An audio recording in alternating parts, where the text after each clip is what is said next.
స్తోత్రం స్తోత్రం స్తోత్రం స్తోత్రం స్తోత్రం స్తోత్రం స్తోత్రం స్తోత్రం స్తోత్రం స్తోత్రం స్తోత్రం స్తోత్రం. మన ప్రభువును రక్షకుడైన యేసుక్రీస్తు ప్రభుల వారి అది పరిశుద్ధమైన ప్రశస్తమైన ఘనమైన గొప్ప నామమునకు సర్వయుగములలో మహిమ ఘనత ప్రభావాలు ఆయనకు మాత్రమే చెల్లును గాక. గట్టిగా ఆమేన్ చెబుదామా?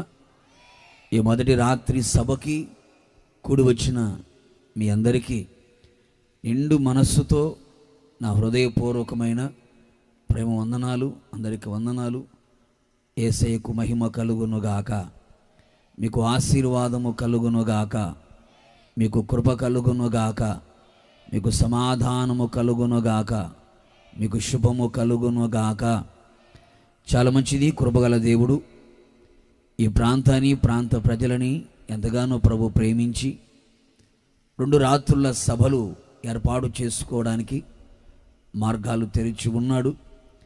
ఈ మొదటి రాత్రి మీతో కూడా కలిసి ప్రభుని స్తుతించడానికి అవకాశం ఇచ్చిన దేవదేవునికి నిండు మనసుతో నా కృతజ్ఞతలు ప్రభుకు నేను తెలియపరుస్తూ ఉన్నాను. అలాగే ప్రేమతో ఆహ్వానాన్ని తెలియపరిచినటువంటి రాజన్న గారికి కూడా నిండు మనసుతో నా కృతజ్ఞతలు తెలియపరుస్తున్నాను. స్థానిక సంఘ కాపరిగా ఉన్నటువంటి సంసోనయ్య గారికి, కూడి వచ్చిన దైవ సేవకులందరికీ కూడా నిండు మనసుతో నా ప్రేమ వందనాలు తెలియపరుస్తున్నాను. నిశ్చయముగా మిమ్మును, మీ సంఘాలని, మీ పరిచర్యని నా దేవుడు విస్తరింప చెయ్యునుగాక. 2 చేతులెత్తి గట్టిగా హల్లెలూయా. ఇది మొదటి రాత్రి. రేపు రాత్రి కూడా ఈ సభ జరుగుతుంది. ఆ సాయంకాలం సరిగ్గా 7 గంటలకే సభ ప్రారంభించబడుతుంది. రేపు రాత్రి రాజన్న గారు మన మధ్యలో ఉంటారు. అద్భుతమైన వర్తమానాన్ని మీకు అందిస్తారు గనక రేపు మీరు వచ్చేటప్పుడు మీరు మాత్రమే కాకుండా మీరు, మీ బంధువులు, మీ స్నేహితులు, మీకు తెలిసిన వారందరినీ కూడా వెంటబెట్టుకొని సకాలంలో సభకు రావాలని క్రీస్తు ప్రేమలో కోరుతూ ఉన్నాను. ఎంతో వ్యయ ప్రయాసములతో కూడినటువంటి ఈ సభలు గనుక ఈ సభల మూలముగా మీరు, మీ కుటుంబాలు, మీ ప్రాంతాలు ఆశీర్వాదకరముగా, రక్షణకరముగా, ప్రభు రాకడ కొరకు సిద్ధపడినట్లుగా, పరిశుద్ధాత్ముని కార్యాలు ప్రతి ఒక్కరిలో కలుగున్నట్లుగా ఏర్పాటు చేయబడినటువంటి భారభరితమైన ఈ పరిచర్య దేవుడు మరింతగా ఆశీర్వాదకరముగా మార్చునుగాక. గట్టిగా చప్పలు కొడుతూ యేసయ్య నామాన్ని ఘనపరుద్దాం. చాలా మంచిది. కొద్దిసేపు దేవుని యొక్క మాటలు మనం విందాం. ఎవరు అటు ఇటు తిరగకూడదు. పిల్లలైనా పెద్దలైనా చక్కగా శ్రద్ధాభక్తులతో దేవుని సన్నిధిలో కూర్చోవాలి. సెల్ ఫోన్ ఎవరు తీయొద్దు, అలాగే సెల్ ఫోన్ ఎవరు చూడొద్దు. చదివేటప్పుడు బైబిల్ చూస్తూ చదవండి. చెప్పేటప్పుడు నా వైపు చూస్తూ మీరు వినండి.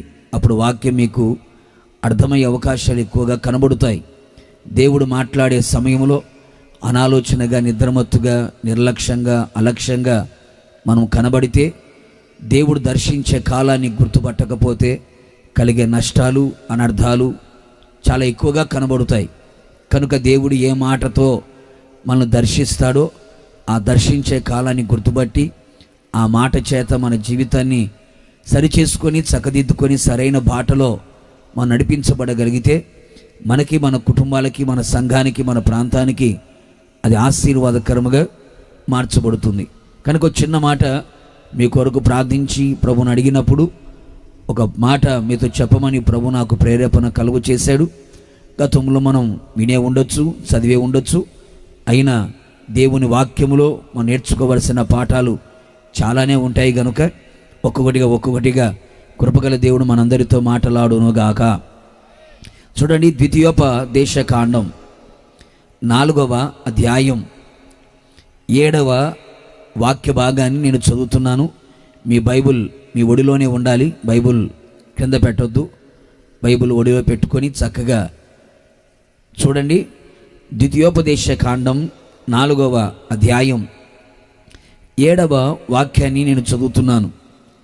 ఏలయనగా మనము ఆయనకు మొర్రపెట్టినప్పుడల్లా మన దేవుడైన యెహోవా మనకు సమీపముగా ఉన్నట్టు మరి ఏ గొప్ప జనమునకు ఏ దేవుడు సమీపముగా ఉన్నాడు అని ఒక ప్రశ్న అక్కడ కనబడుతుంది. ప్రేమైన సహోదరి సహోదరులారా, ఈ మాట దైవ సేవకుడైన మోషే ప్రవక్తగా, నాయకుడిగా, సాత్వికుడిగా, దేవునికి స్నేహితుడిగా కొనసాగుతున్నటువంటి మోషే ఇశ్రాయేలు సర్వ సమాజముతో రెండవసారి ఉపదేశించినటువంటి ఈ కాండములో వ్రాయబడిన మాట. ఇశ్రాయేలు ప్రజలందరూ కూడా 430 సంవత్సరాలు ఐగుప్తు బానిసత్తులో బ్రతుకుతూ వచ్చారు. కంటికి నిద్ర లేక, కడుపుకు తిండి లేక, కష్టార్జితాన్ని అనుభవించలేక, నాటిన వృక్ష ఫలములు తినలేక, కట్టిన ఇళ్లలో కాపురము చేయలేక, నాటిన వృక్ష ఫలములు తినకుండా ఇటుకల పని చేస్తూ బానిసత్తులో బ్రతుకుతూ ఉన్నారు. ఐగుప్తు అనే కాడి పలుపుల కింద మెడవంచబడిన వారై, నడుము వంగిపోయిన వారై, హీనమైన దీనమైన దురవస్థలో ఉన్నట్లుగా లేఖనాలు చెబుతున్నాయి. వారిని విడిపించడానికి దేవుడే దిగువచ్చి వారి కొరకు నాయకుడిగా మోషేను, యాజకుడిగా అహరోను, ప్రవక్తినిగా మిర్యామును దేవుడి ఏర్పాటు చేసుకొని 10 రకాల అద్భుతాలు ఐగుప్తులో ప్రభు చేయించి గొర్రెపిల్ల రక్తము చేత విమోచించబడిన వారి ఎదురుగా ఉన్న ఎర్ర సముద్రం ఎండిపోగా ఆరిన నేల మీద ప్రయాణం చేస్తూ వచ్చారు. పగటి వేళ మేఘస్తంభం, రాత్రివేళ అగ్నిస్తంభం వారికి ముందుగా నడుస్తుంది. ఆకలైనప్పుడల్లా దేవదూతలు తినే ఆహారాన్ని ఆకాశము నుండి కుమ్మరిస్తూ ఉంటే చక్కగా తింటున్నారు.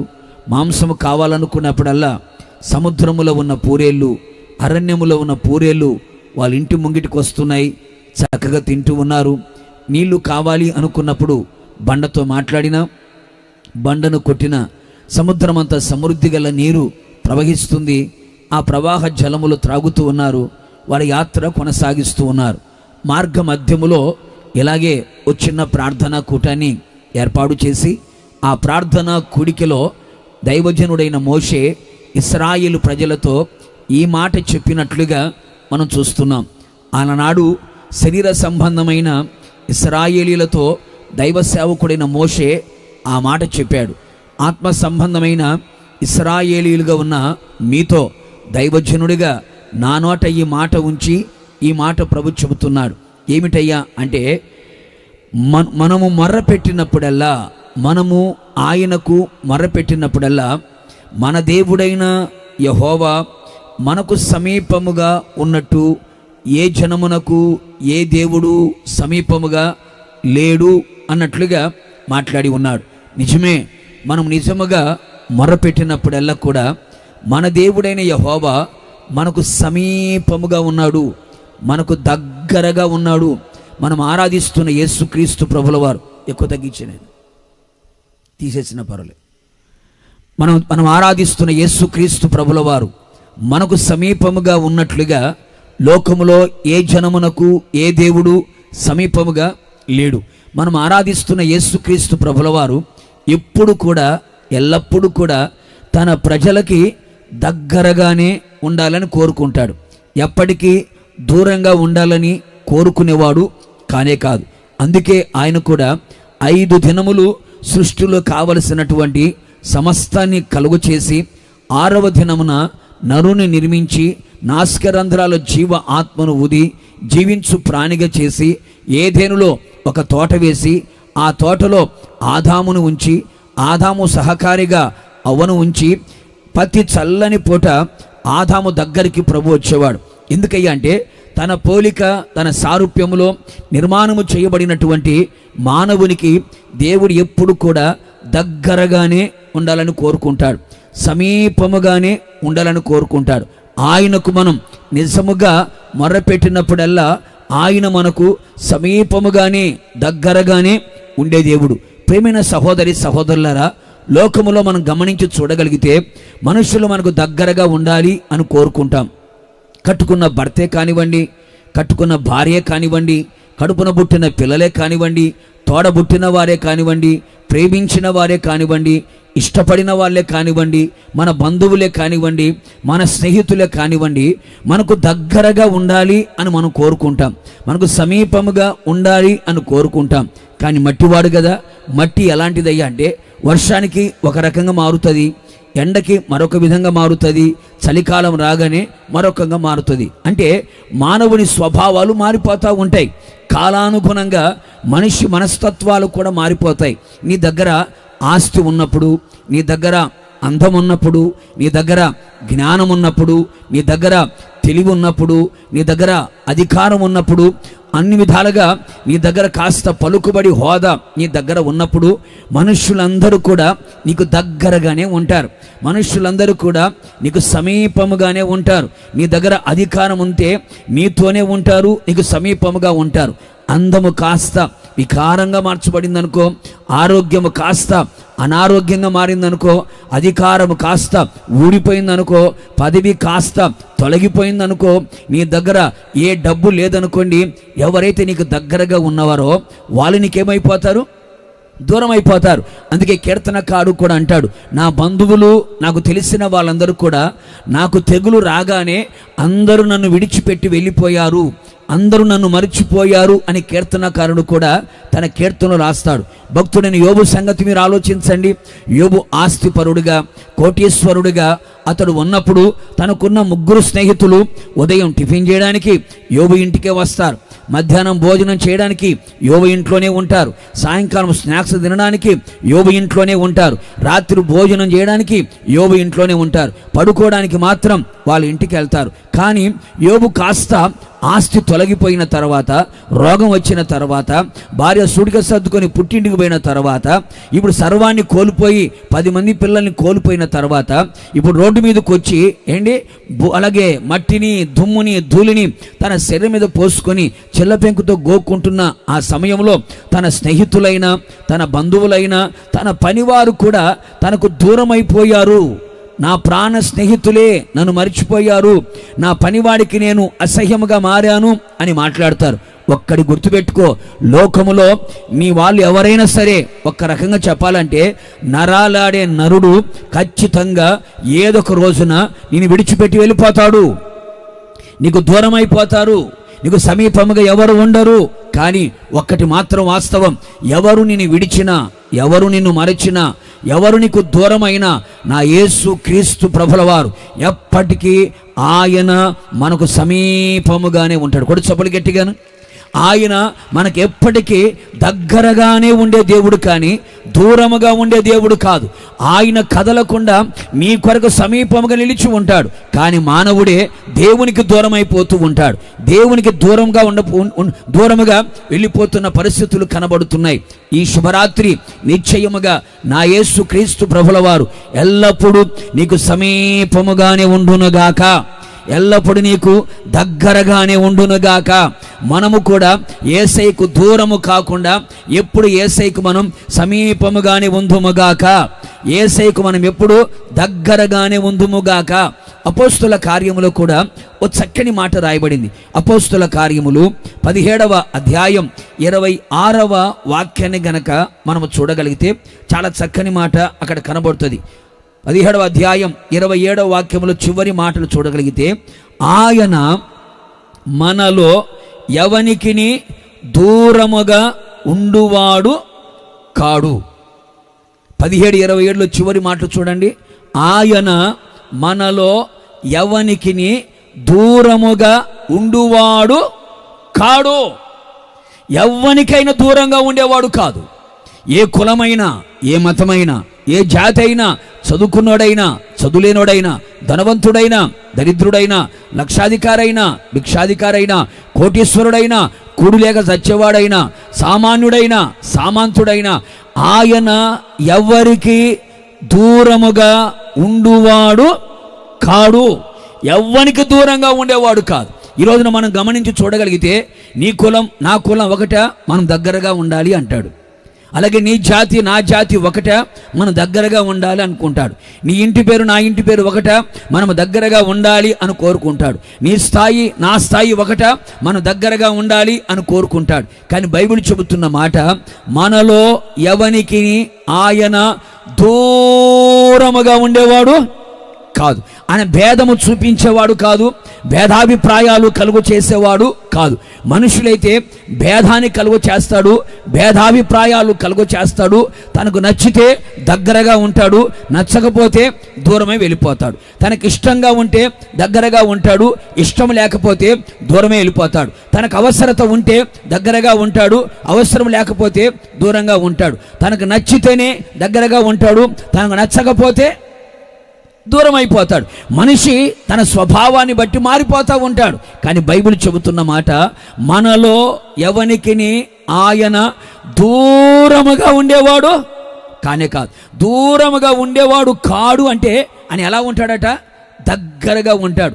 నీ కుటుంబానికి దగ్గరగా, నీ పిల్లలకి దగ్గరగా, నీ కలిగిన సమస్తానికి దగ్గరగా, నీ పరిచర్యకి దగ్గరగా, నీ సేవకి ఆయన దగ్గరగా ఉన్నాడు. నువ్వు చూస్తే కనబడేటట్లుగా, మాట్లాడితే వినబడేటట్లుగా, నడిచి ఆయన దగ్గరకు వచ్చేటట్లుగా ఆయన నీకు సమీపముగా ఉండునుగాక, నీకు దగ్గరగా ఉండునుగాక. గుర్తుపెట్టుకో, రాసి పెట్టుకో. యేసయ్యకి ఎప్పుడు మనం దూరం కాకూడదు. యేసయ్య ఎప్పుడు మనకు దూరం కాకూడదు. ఎప్పటికీ ఎన్నటికీ ఆయనకు మనం సమీపముగానే ఉండాలి, కానీ దూరముగా ఉండకూడదు. మరలా చెబుతున్నా, యేసయ్య ఎప్పటికీ ఆయన మనకు దూరముగా ఉండడు. మనమే దూరమైపోయే అవకాశాలు ఉంటాయి, కానీ యేసయ్య ఎప్పటికీ దూరం ఆయన కాడు. ఈ శుభరాత్రి ఆయన మనకు సమీపముగా ఉన్నా, లేకపోతే మనం ఆయనకు సమీపముగా ఉన్నా, లాభం మాత్రం మనకే అండి. లాభం మాత్రం ఎవరికండి? మనకే.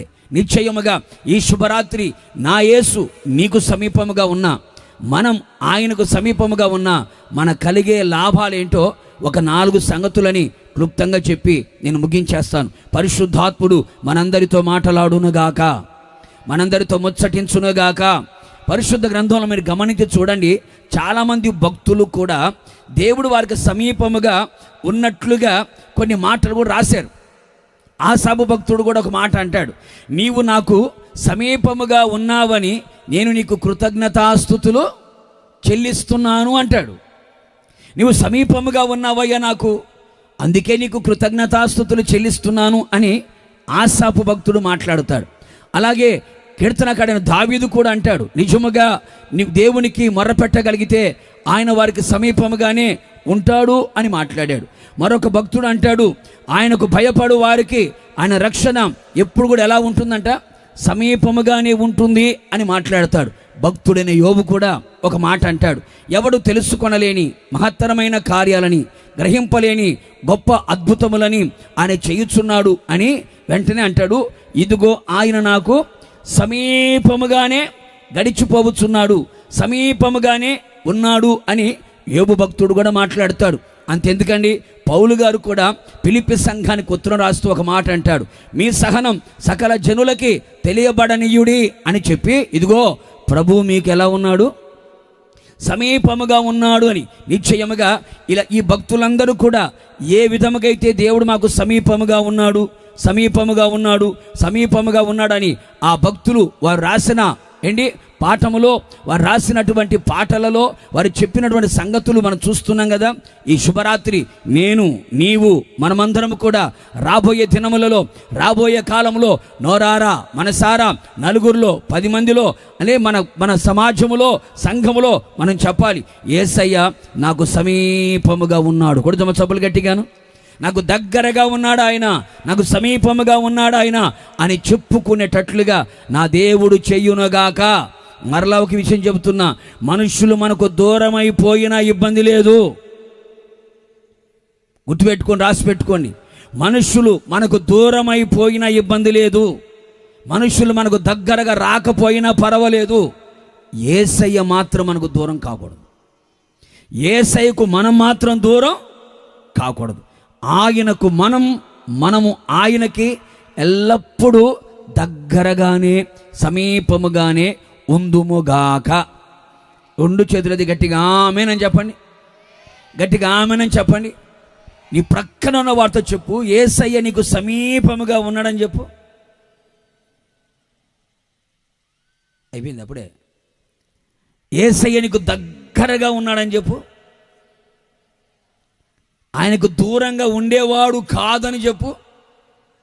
నిశ్చయముగా ఆయన మనకు సమీపముగా ఉన్నా, మనం ఆయనకు సమీపముగా వచ్చినా మన జీవితంలో కలిగే ఒక 4 ఆశీర్వాదాలని ఈ పూట మీతో చెప్పాలని ఆ పరిశుద్ధాత్మని సహాయాన్ని కోరుకొని ప్రార్థనాపూర్వకంగా మీ దగ్గరకు వచ్చా. ఒక 4 సంగతులు క్లుప్తంగా చెప్పి నేను ముగించేస్తాను. గట్టిగా చప్పలు కొడదాం ఒకసారి, గట్టిగాను. మొదటి మాట, ఆదికాండం 45వ అధ్యాయం 10-11 వాక్యాలు ఒకసారి మనం చూద్దాం. ఆదికాండం 45వ అధ్యాయం 10-11 వాక్యాలు చదువుదాం. నీవు గోషేను దేశమందు నివసించెదవు. అప్పుడు నీవును నీ పిల్లలను, నీ పిల్లల పిల్లలను, నీ గొర్రెల మందలను, నీ పశువులను, నీ కలిగినది యావత్తు నాకు సమీపముగా ఉండును. ఇకను 5 సంవత్సరములు కరువులు వచ్చును గనుక నీకును నీ ఇంటి వారికిని నీ కలిగిన అంతటికిని పేదరికము రాకుండా అక్కడ నిన్ను పోషించేదనన్నాడని చెప్పుడి. కొడదామా చప్పుడి గట్టిగాను. ఇక్కడ యోసేపు సహోదరులు మనకు కనబడుతారు. యోసేపు యేసు ప్రభువుకి సాదృశ్యముగా మనం చూడగలిగితే, ఆ సహోదరులని సంఘానికి సూచనగా మనము చూడగలిగితే, యోసేపు తన సహోదరులతో ఒక మాట చెబుతున్నాడు. మీరు వెళ్ళి తండ్రితో ఒక మాట మీరు చెప్పండి. ఏమని? యోసేపు ఐగుప్తు దేశములో ఫరోకు తండ్రిగా ఉన్నాడని, వారి ఇంటి వారికి ప్రభువుగా ఉన్నాడని, దేశమంతటికి ఏలికగా ఉన్నాడని, ఐగుప్తులో ఘనమైన వ్యక్తిగా నేను ఉన్నానని నాన్నకు చెప్పండి. ఇంకా 5 సంవత్సరాలు, 2 సంవత్సరాలు అయిపోయాయి, ఇంకా 5 సంవత్సరాలు కరువు దేశములో కలగబోతుంది. ఆ కరువు వలన దేశమంతా పాడైపోతుంది. అందుకని మీరు వెళ్ళి నాన్నతో ఈ మాట చెప్పి తండ్రిని కూడా మీరు తీసుకురండి. మీరందరూ గనక గోషేనులోకి రాగలిగితే, ఆ గోషేనులో మీరు ఉండగలిగితే, మీరు, మీ పిల్లలు, మీ పిల్లల పిల్లలు, మీ పశువులు, మీకు కలిగిన సమస్తం నాకు సమీపముగా ఉంటారు.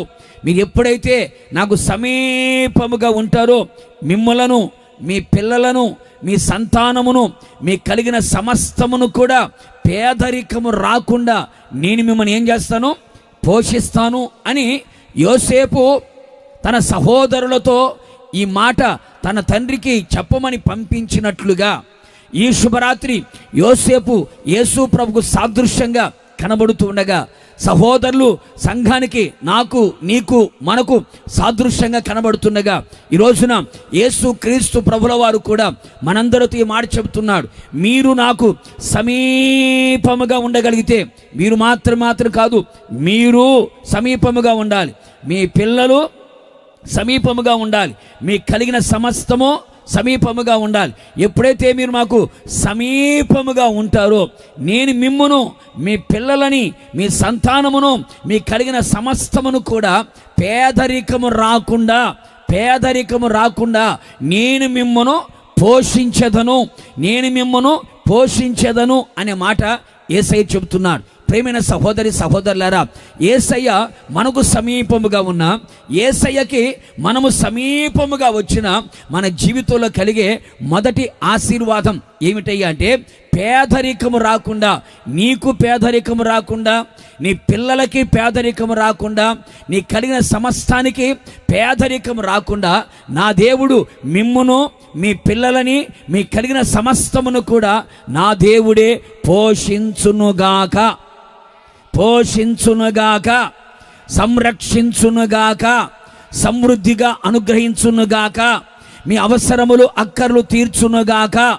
ఏ కొరత, ఏ కొదువ, ఏ తక్కువ, ఏ లేమి లేకుండా నీ ఆత్మకి, నీ శరీరమునకి, నీ ప్రాణమునకు కావలసిన దానిని ఆయన అనుగ్రహించి, పేదరికము లేకుండా సమృద్ధిని అనుగ్రహించి మిమ్మల్ని పోషించునుగాక. మీ తల్లిదండ్రులు ఎంతవరకు మిమ్మల్ని పోషించగలుగుతారు? నీ భర్త ఎంతవరకు పోషించగలుగుతాడు? నీ భార్య ఎంతవరకు పోషించగలుగుతుంది? ఎద్దులాగా పెరిగావు, ఎంతకాలం రా నిన్ను పోషించేది అని తల్లిదండ్రులు అప్పుడప్పుడు మాట్లాడుతూ ఉంటారు. నా ప్రభు అంటాడు, మీరు నాకు సమీపముగా ఉండండి, ఏ పేదరికము రాకుండా. పేదరికానికి వ్యతిరేక పదం సమృద్ధి. సమృద్ధి అంటే నా దేవుడు ఆయనకు సమీపముగా ఉన్నవారిని సమృద్ధితో పోషించగలిగిన వాడు. అందుకనే బైబిల్ చెబుతున్న మాట, ఏలియాని కాకులతో పోషించినవాడు, విధవరాడి ద్వారా పోషించినవాడు, ఆకాశ పక్షులను పోషించినవాడు మిమ్మల్ని పోషించలేడా? ఖచ్చితముగా ఈ శుభరాత్రి మిమ్మును, మీ కుటుంబమును, మీ పిల్లలని, మీ కలిగిన సమస్తాన్ని నా దేవుడు పోషించునుగాక. గట్టిగా ఆమేనని చెప్పండి. మనం యేసయ్యకు సమీపముగా ఎప్పుడైతే ఉంటామో, యేసయ్యకు దగ్గరగా మనం ఎప్పుడైతే ఉంటామో, ఆయన మనల్ని పేదరికము లేకుండా, దరిద్రత, శాపం, కొరత, కొదువ, తక్కువ లేకుండా సమృద్ధినిచ్చి ఆయన మనం పోషిస్తాడు. ప్రేమైన సహోదరి సహోదరులారా, లేదు నేను దేవునికి దూరంగా ఉంటాను అని ఒకవేళ అన్నామనుకో, బైబిల్లో కూడా ఒక చిన్న ఎగ్జాంపుల్ కూడా, ఉపమానం యేసు ప్రభు చెప్పినట్లుగా మనం చూస్తాం. ఒక తండ్రికి ఇద్దరు కుమారులు ఉన్నారు. అందులో చిన్న కుమారుడు తండ్రి దగ్గరికి వచ్చాడు. తండ్రిని అడుగుతున్నాడు, తండ్రి నా ఆస్తి నాకు ఇచ్చేస్తే నేను తీసుకెళ్ళిపోతాను అన్నాడు. తండ్రి అన్నాడు, బాబు నా మాటిను, ఆస్తి తీసుకొని ఏం చేస్తావు నువ్వు? నా ఆస్తి అంతా మీ ఇద్దరేదే కదా, ఆ తర్వాత సమయం వచ్చినప్పుడు, కాలం వచ్చినప్పుడు మీకే సొంతం అవుతుంది కదా, ఆగు అన్నాడు. ఆగకుండా లాయర్ను తెచ్చాడు. నేను మేజర్ని, మైనర్ని కాదు, నా ఆస్తి నేను సంపాదించుకోవడానికి, నా ఆస్తి నేను తీసుకోవడానికి, నా ఆస్తిని అనుభవించడానికి నాకు హక్కు ఉందని లాయర్ని పెట్టుకుని వచ్చాడు. ఆస్తి మొత్తం తీసుకున్నాడు. బైబిల్ ఏమని రాస్తుంది? తండ్రి దగ్గర తన ఆస్తిని తీసుకొని ఎక్కడికి వెళ్ళాడట? చెప్పాలి గట్టి, ఎక్కడికి వెళ్ళాడట? దూరదేశం వెళ్ళాడట. తండ్రికి దూరంగా వెళ్ళిపోయాడు.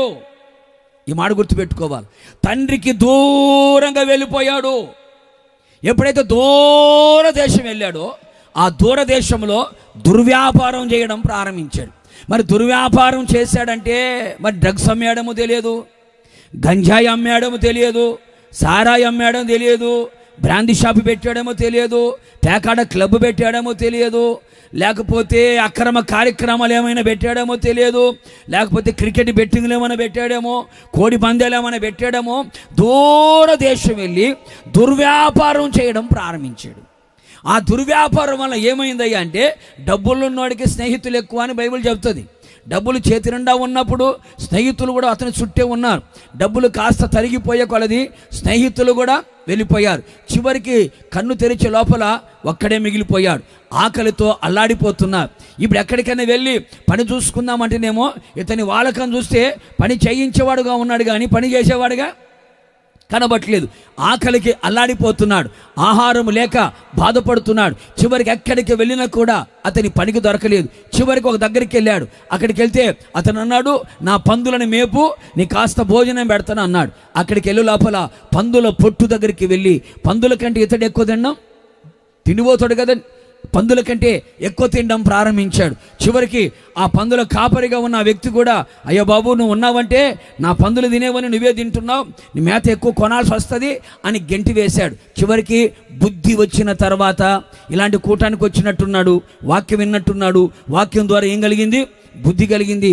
బుద్ధి కలిగిన తర్వాత అతను చెప్పే మాట ఏంటి తెలుసా? నా తండ్రి ఇంటిలో అన్నము ఎలా ఉందంట? సమృద్ధిగా ఉంది. మా ఇంట్లో ఉన్న పని వాళ్ళకే ఆహారము సమృద్ధిగా ఉంటే ఓనర్లకు అటు ఉంటుందండి. నా తండ్రికి నేను దూరం అయిపోయాను. ఈరోజు చాలామంది కూడా ఎందుకు పేదరికాన్ని అనుభవిస్తున్నారు, ఎందుకు శాపగ్రస్తమైన స్థితిలో ఉన్నారు? గుర్తుపెట్టుకోండి, పేదరికం అనేది 3 రకాలుగా కనబడుతుంది. ఒకటి ఆత్మ సంబంధమైన పేదరికం, రెండవది శరీర సంబంధమైన పేదరికం, మూడవది భౌతికపరమైన పేదరికం. ఈ రోజున ఈ పేదరికాన్ని మనిషి అనుభవించడానికి గల కారణం ఏమిటయ్యా అంటే తండ్రికి దూరం అయిపోతున్నారు. ఈ రోజున తండ్రి సహవాసానికి దూరం అయిపోతున్నారు, తండ్రి ప్రేమకు దూరం అయిపోతున్నారు, తండ్రి కృపకు దూరం అయిపోతున్నారు, తండ్రి దయకు దూరం అయిపోతున్నారు. ఎందుకని? లోకాన్ని ఆశించి, లోకాన్ని ప్రేమించి, లోకాన్ని కోరుకొని ఏదో సాధించాలి, ఏదో కట్టుకోవాలి, ఏదో పోగు చేసుకోవాలి, ఏదో సమకూర్చుకోవాలని చాలామంది సహవాసాన్ని విడిచిపెట్టి వెళ్ళిపోతున్నారు. మేము దూరదేశం వెళ్ళిపోతున్నామయ్యా, అక్కడ సంపాదించుకొస్తామంటారు. సంపాదించుకొని వచ్చేదానికంటే కూడా ఆత్మీయ జీవితంలో దిగజారిపోయే వాళ్ళు చాలామంది ఉన్నారు. ప్రార్థనా జీవితానికి దూరం అయిపోయి, విశ్వాస జీవితానికి దూరం అయిపోయి, పరిశుద్ధమైన జీవితానికి దూరం అయిపోయి, దేవుని వాక్యానికి దూరం అయిపోయి, దైవ సేవకులకు దూరం అయిపోయి, ఎప్పుడైతే నీవు దూరం అయిపోతూ ఉంటావో దూరం అయిపోయే కొలది కరువు ప్రారంభించబడుతుంది. మీరు గుర్తుపెట్టుకోండి, ఇతడు ఏ ఊర్లో అడుగు పెడతాడో ఆ ఊర్లో కరువే. దూరదేశానికి వెళ్ళాడా, దుర్వ్యాపారం చేశాడా, అక్కడ కరువు వచ్చింది. పందుల దగ్గరకు వచ్చాడా, అక్కడ కరువు వచ్చింది. అంటే దూరం అయిపోయిన వాడు ఎక్కడ అడుగు పెట్టినా అక్కడ దరిద్రతే ఉంటుంది, అక్కడ శాపమే ఉంటుంది, అక్కడ కొరతే ఉంటుంది, అక్కడ కొదువే ఉంటుంది. ఈ రాత్రి తప్పిపోయిన కుమారుడు తండ్రికి దూరం అయిపోతే తన జీవితంలో ఎదుర్కొన్న పేదరికం ఎలాంటిదయ్యా అంటే పందుల పొట్టు దగ్గర తీసుకొని వెళ్ళిపోయింది. ఒకప్పుడు ఉన్నత స్థితిలో ఉన్నవాడు, ఉన్నతమైన అనుభవాలు నడిపించబడినవాడు, ఆత్మ సంబంధంగా బాగుగా ఎదిగినవాడు ఎంత ఎత్తుగా ఎదిగాడో దూరం అయిపోయాడో, సహవాసానికి దూరం అయిపోయాడో, మందిరానికి దూరం అయిపోయాడో, యేసయ్య ప్రేమకు దూరం అయిపోయాడో, యేసయ్య కలువరి త్యాగానికి ఎప్పుడైతే దూరం అయిపోయాడో దూరమయ్యే కొలది పేదరికం వెంటాడుతుంది, దూరం అయిపోయే కొలది కరువు వెంటాడుతుంది. అందుకే చూడండి, యోసేపు కానానులో ఉన్నంత వరకు కనానులో కరువు అనే మాట లేదు. ఎప్పుడైతే యోసేపు వాళ్ళకు దూరం అయిపోయాడో ఇప్పుడు కనానులో కూడా ఏమొచ్చింది? కరువు వచ్చింది. ఈ రాత్రి నీ జీవితంలో కూడా ఎందుకని పేదరికం అనుభవిస్తూ ఉన్నావు? పేదరికం ఎందుకు నీ కుటుంబంలో ఏలుబడి చేస్తూ ఉంది? దీనికి కారణం ఏమిటయ్యా అంటే దూరం అయిపోతున్నావేమో చూడు, ఆత్మీయ జీవితంలో దూరం అయిపోతున్నావేమో చూడు. 3 రకాల పేదరికాలు అని చెప్పాను. మొదటి రకం ఆత్మ సంబంధమైన పేదరికంలో చాలామంది ఉన్నారు. చాలామంది అంటారు, పాస్టర్ గారు అండి మాకేం తక్కువ, చేతి నిండా డబ్బు ఉంది, ఒంటి నిండా బంగారం ఉంది, స్థలాలు ఉన్నాయి, పొలాలు ఉన్నాయి, అధికారం ఉంది, బలగం ఉంది, హోదా ఉంది అని చెబుతారు. మంచిదే, కానీ ఆత్మీయ జీవితానికి వచ్చి చూడగలిగితే వాళ్ళంత పేదరికం, వాళ్ళంత దరిద్రులు మనకు కనబడరు. ఎందుకయ్యా అంటే ప్రార్థనా జీవితంలో పేదరికం, విశ్వాస జీవితములో పేదరికం, పరిశుద్ధమైన జీవితములో పేదరికం, దేవుని వాక్యాన్ని చదివి విని ధ్యానించి అనుసరించే విషయంలో పేదరికములో బతుకుతున్న వాళ్ళు చాలామంది ఉన్నారు. పరిశుద్ధాత్మ అభిషేకములో పేదరికములో బతుకుతున్న వాళ్ళు ఉన్నారు. ఆత్మలో ఆనందించే విషయంలో పేదరికములో ఉన్న వాళ్ళు చాలామంది ఉన్నారు. దేవుని ఇంటిలో పరిచర్య చేసే విషయంలో పేదరికములో ఉన్న వాళ్ళు చాలామంది ఉన్నారు. ప్రేమైన సహోదరి సహోదరులారా, శారీరకంగా ఒకవేళ ధనవంతుడుగా ఉండవచ్చేమో, కానీ బైబిల్ చెబుతున్న మాట వెండి బంగారములు ఉగ్రత దినమున అక్కడికి రాదు, ఆస్తి ఉగ్రత దినమున పనికి రాదని లేఖనాలు చెబుతున్నాయి. ఈరోజు చాలామంది ఆత్మ సంబంధమైన జీవితాల్లో పేదరికములో ఉంటున్నారు. బైబిల్ అంటున్న మాట, లోకపు దృష్టికి మనం దరిద్రులుగా ఉన్నా విశ్వాసంలో మనం ఎలా ఉండాలట? భాగ్యవంతులుగా కనబడాలి. ఆత్మ సంబంధమైన విషయంలో ధనవంతులుగా కనబడాలి. ఆత్మ సంబంధమైన విషయంలో భాగ్యవంతులుగా కనబడాలి. ప్రార్థించే విషయంలో సమృద్ధి మనం కనబడాలి. గంటల తరబడి ప్రార్థన చేసేవాళ్ళు, విశ్వాసము నుండి అమూల్యమైన అతి పరిశుద్ధమైన విశ్వాసము కలిగిన జీవితం జీవించే వాళ్ళు కావాలి. పరిశుద్ధమైన జీవితాన్ని జీవించే వాళ్ళు కావాలి. గంటల తరబడి పరిశుద్ధాత్మతో నింపబడి ఆనందించే వాళ్ళు కావాలి. గంటల తరబడి దేవుని యొక్క వాక్యాన్ని చదివే వాళ్ళు కావాలి, వినేవాళ్ళు కావాలి. దేవుని ఇంటిలో దేవుని కొరకు పనిచేసే ఆ అనుభవాలలో పేదరికం ఉండకూడదు, పేదరికము కనబడకూడదు. అంటే ఆత్మ సంబంధమైన పేదరికము లేకుండా నా దేవుడు ఆత్మ సంబంధమైన విషయాల్లో మీకు సమృద్ధిని కలుగు చెయ్యునుగాక, సమృద్ధిని కలుగు చేయునుగాక. మీరు గంటలు గంటలు ప్రార్థన చేయుదురుగాక, గంటలు గంటలు వాక్యాన్ని చదువుదురుగాక, గంటలు గంటలు దేవుని వాక్యాన్ని విందురుగాక, గంటలు గంటలు దేవుని సన్నిధిలో కూర్చుందురుగాక, గంటలు గంటలు దేవుని సన్నిధిని అనుభవించుదురుగాక. ఆత్మ సంబంధమైన పేదరికం ఉండకూడదు. ఆత్మ సంబంధంగా భాగ్యవంతులుగా ఉండాలి, ఆత్మ సంబంధంగా ధనవంతులుగా కనబడాలి. ఇది ఆత్మ సంబంధమైన పేదరికం రాకుండా దేవుడు సమృద్ధిని కలుగు చేస్తాడు. రెండవదిగా శరీర సంబంధమైన పేదరికం అంటే అర్థం ఏంటంటే శరీరంలో ఆరోగ్యం పేదరికం, సమాధానం పేదరికం, మనశ్శాంతి పేదరికం, గర్భఫల విషయము మాట్లాడటండి పేదరికం. పేదరికం అంటే ఏమి లేకపోవడమే కదా అర్థం. ఏమి లేని స్థితిని ఏమంటారు? పేదరికం అంటారు. అసలు ఇంకేమి లేకపోతే నిరుపేదరికం అంటారు. ఇప్పుడు చాలామంది చూడండి, మేము సమృద్ధిగా ఆరోగ్యంగా ఉన్నాము అన్న వాళ్ళు ఎంతమంది ఉన్నారండి? మా కుటుంబంలో సమాధానం సమృద్ధిగా ఉంది అన్న వాళ్ళు ఎంతమంది ఉన్నారండి? మనశ్శాంతి సమృద్ధిగా ఉంది అని చెప్పుకునే వాళ్ళు ఎంతమంది ఉన్నారండి? ఈరోజు కుటుంబ వ్యవస్థలో చూడగలిగితే శరీరంలో ఆరోగ్యము లేదు, మనస్సులో నెమ్మది లేదు, కుటుంబంలో సమాధానం కనబట్టలేదు, గర్భఫల విషయంలో పేదరికం అంటే గర్భఫలంలో ఆశీర్వాదం కనబట్టలేదు, అలాగే లోగిట భార్య ఫలించు ద్రాక్షవల్లి వలెగా ఉండవలసిన ఆమె కనబట్టలేదు, పచ్చని ఒలివు మొక్కల వలె పిల్లలు ఉండవలసిన వారు ఉండట్లేదు, యవన కాలంలో కుమారులు ఎదిగిన మొక్కల వలె, కుమార్తె నగరమును చెక్కబడిన మూల స్తంభాల వలె ఉండవలసిన వారు ఉండట్లేదు. కారణం ఏమిటాయి అంటే శరీర సంబంధమైన పేదరికం. ఇక మీదట నా యేసయ్య ఏ శరీర సంబంధమైన పేదరికము లేకుండా సమృద్ధిని అనుగ్రహించునుగాక. మీ శరీరంలో ఆరోగ్యం సమృద్ధిగా ఉండునుగాక, కుటుంబంలో సమాధానం సమృద్ధిగా ఉండునుగాక, మనశ్శాంతి సమృద్ధిగా ఉండునుగాక, నీ గర్భఫలం సమృద్ధిగా ఉండునుగాక, నీ పిల్లలు పచ్చని ఒలివ మొక్కల వల్ల బల్ల చుట్టూ ఎదుగుదూరుగాక, యవన కాలంలో నీ కుమారులు ఎదిగిన మొక్కల వలె, కుమార్తెలు నగరమునకు చెక్కబడిన మూల స్తంభాల వలె ఉందురుగాక, నీ ఇంటి యజమానుడు భయభక్తులు కలిగి చేతుల కష్టార్జితం అనుభవించున్నట్లుగా ఉందురుగాక, నీ లోగిట నీ భార్య ఫలించు ద్రాక్షవల్లి వలె శరీర సంబంధమైన పేదరికం లేకుండా ఇట్టి సమృద్ధిని మీరు అనుభవించుదురుగాక. భౌతికమైన పేదరికంలో చాలామంది ఉన్నారు. భౌతికమైన పేదరికం అంటే ఎంత కష్టపడినా చేతుల కష్టార్జితను అనుభవించలేని పరిస్థితి. పొలముల విత్తనాలు వేసినా నూరంతల ఫలాన్ని పొందలేకపోతున్నారు, చేతి పని చేసుకుంటున్నా చేతి నిండా పని ఉండట్లేదు, వ్యాపారం చేస్తున్నా లాభాలు కనబట్టలేదు, ఏ పని చేసినా కలిసి రావట్లేదు, చివరికి కరువు, చివరికి కొరత, చివరికి ఆర్థిక సమస్యలు, చివరికి అప్పుల బాధలు, ఇలా చెప్పుకుంటూ పోతే భౌతిక పరంగా చాలామంది పేదరికంలో ఉన్నారు. ఈ శుభరాత్రి యేసయ్యకు గనక నీవు సమీపముగా ఉండగలిగితే నా దేవుడు భౌతికమైన పేదరికము లేకుండా నా దేవుడు మిమ్మల్ని పోషించునుగాక. నిశ్చయముగా మీ చేతికి నా దేవుడు చెయ్యి తోడుగా ఉంచి నువ్వు చెయ్యునదంతయు సఫలము చెయ్యునుగాక. నా దేవుడు మీకు తోడుగా ఉండి ఏది మీకు తక్కువ కాకుండా నా దేవుడు చెయ్యునుగాక. రాబోయే దినములలో నువ్వు పొలముల విత్తనాలు వేయబోతుండగా నా దేవుడు సమీపముగా ఉండి వేసిన విత్తనం నూరంతలుగా ఫలించున్నట్లుగా చెయ్యునుగాక. వ్యాపారాలు ప్రారంభించబోతుండగా నా దేవుడు సమీపముగా ఉండి లాభాలు సమకూర్చునుగాక. ఒకవేళ ఏ చేతి పని చేసుకొని పోతున్నావో నీ చెయ్యి తన దేవుడు చెయ్యి తోడుగా ఉంచి సమీపముగా ఉంచి నీవు చెయ్యినదంతయు సఫలమగునుగాక. నమ్మిన వారందరూ గట్టిగా హల్లెలూయా చెప్పండి, గట్టిగా చెప్పండి, హల్లెలూయా చెప్పండి.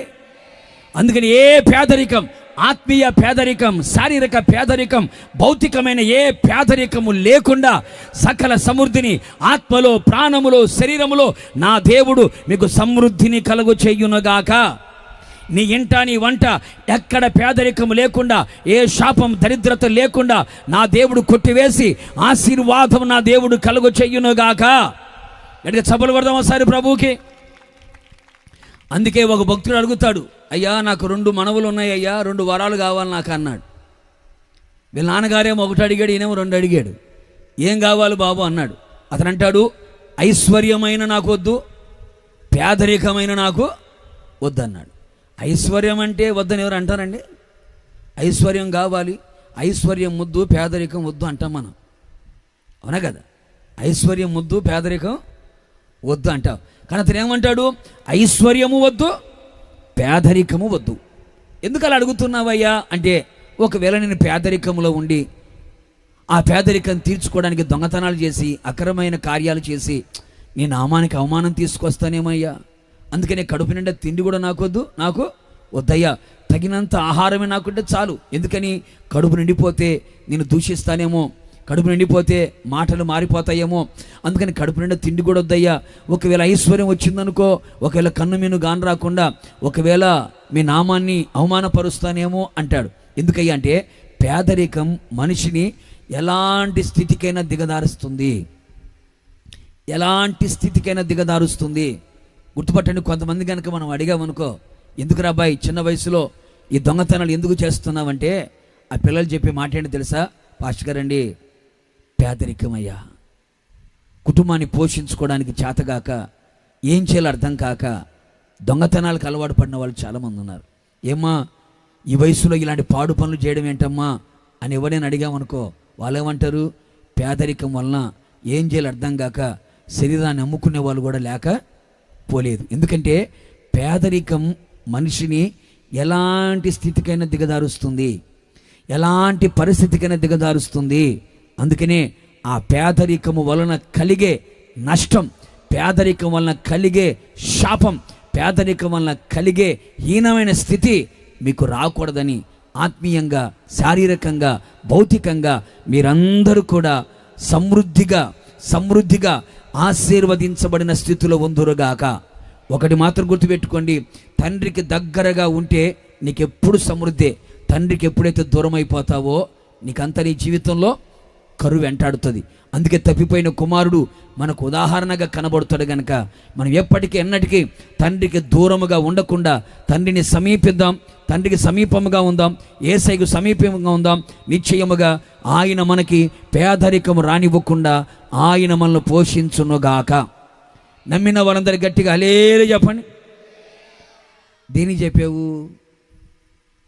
నేను ఆయనకు సమీపంగా ఉంటే నాకు పేదరికం రాకుండా ఆయన నన్ను పోషిస్తాడు అని. రెండవ మాట కూడా చెప్తాను, కొడదాం చప్పలు గట్టిగా ప్రభువుకి. రెండవ మాట చూడండి, నిర్గమాకాండం 33వ అధ్యాయం 21వ వాక్యాన్ని ఒకసారి చూద్దాం.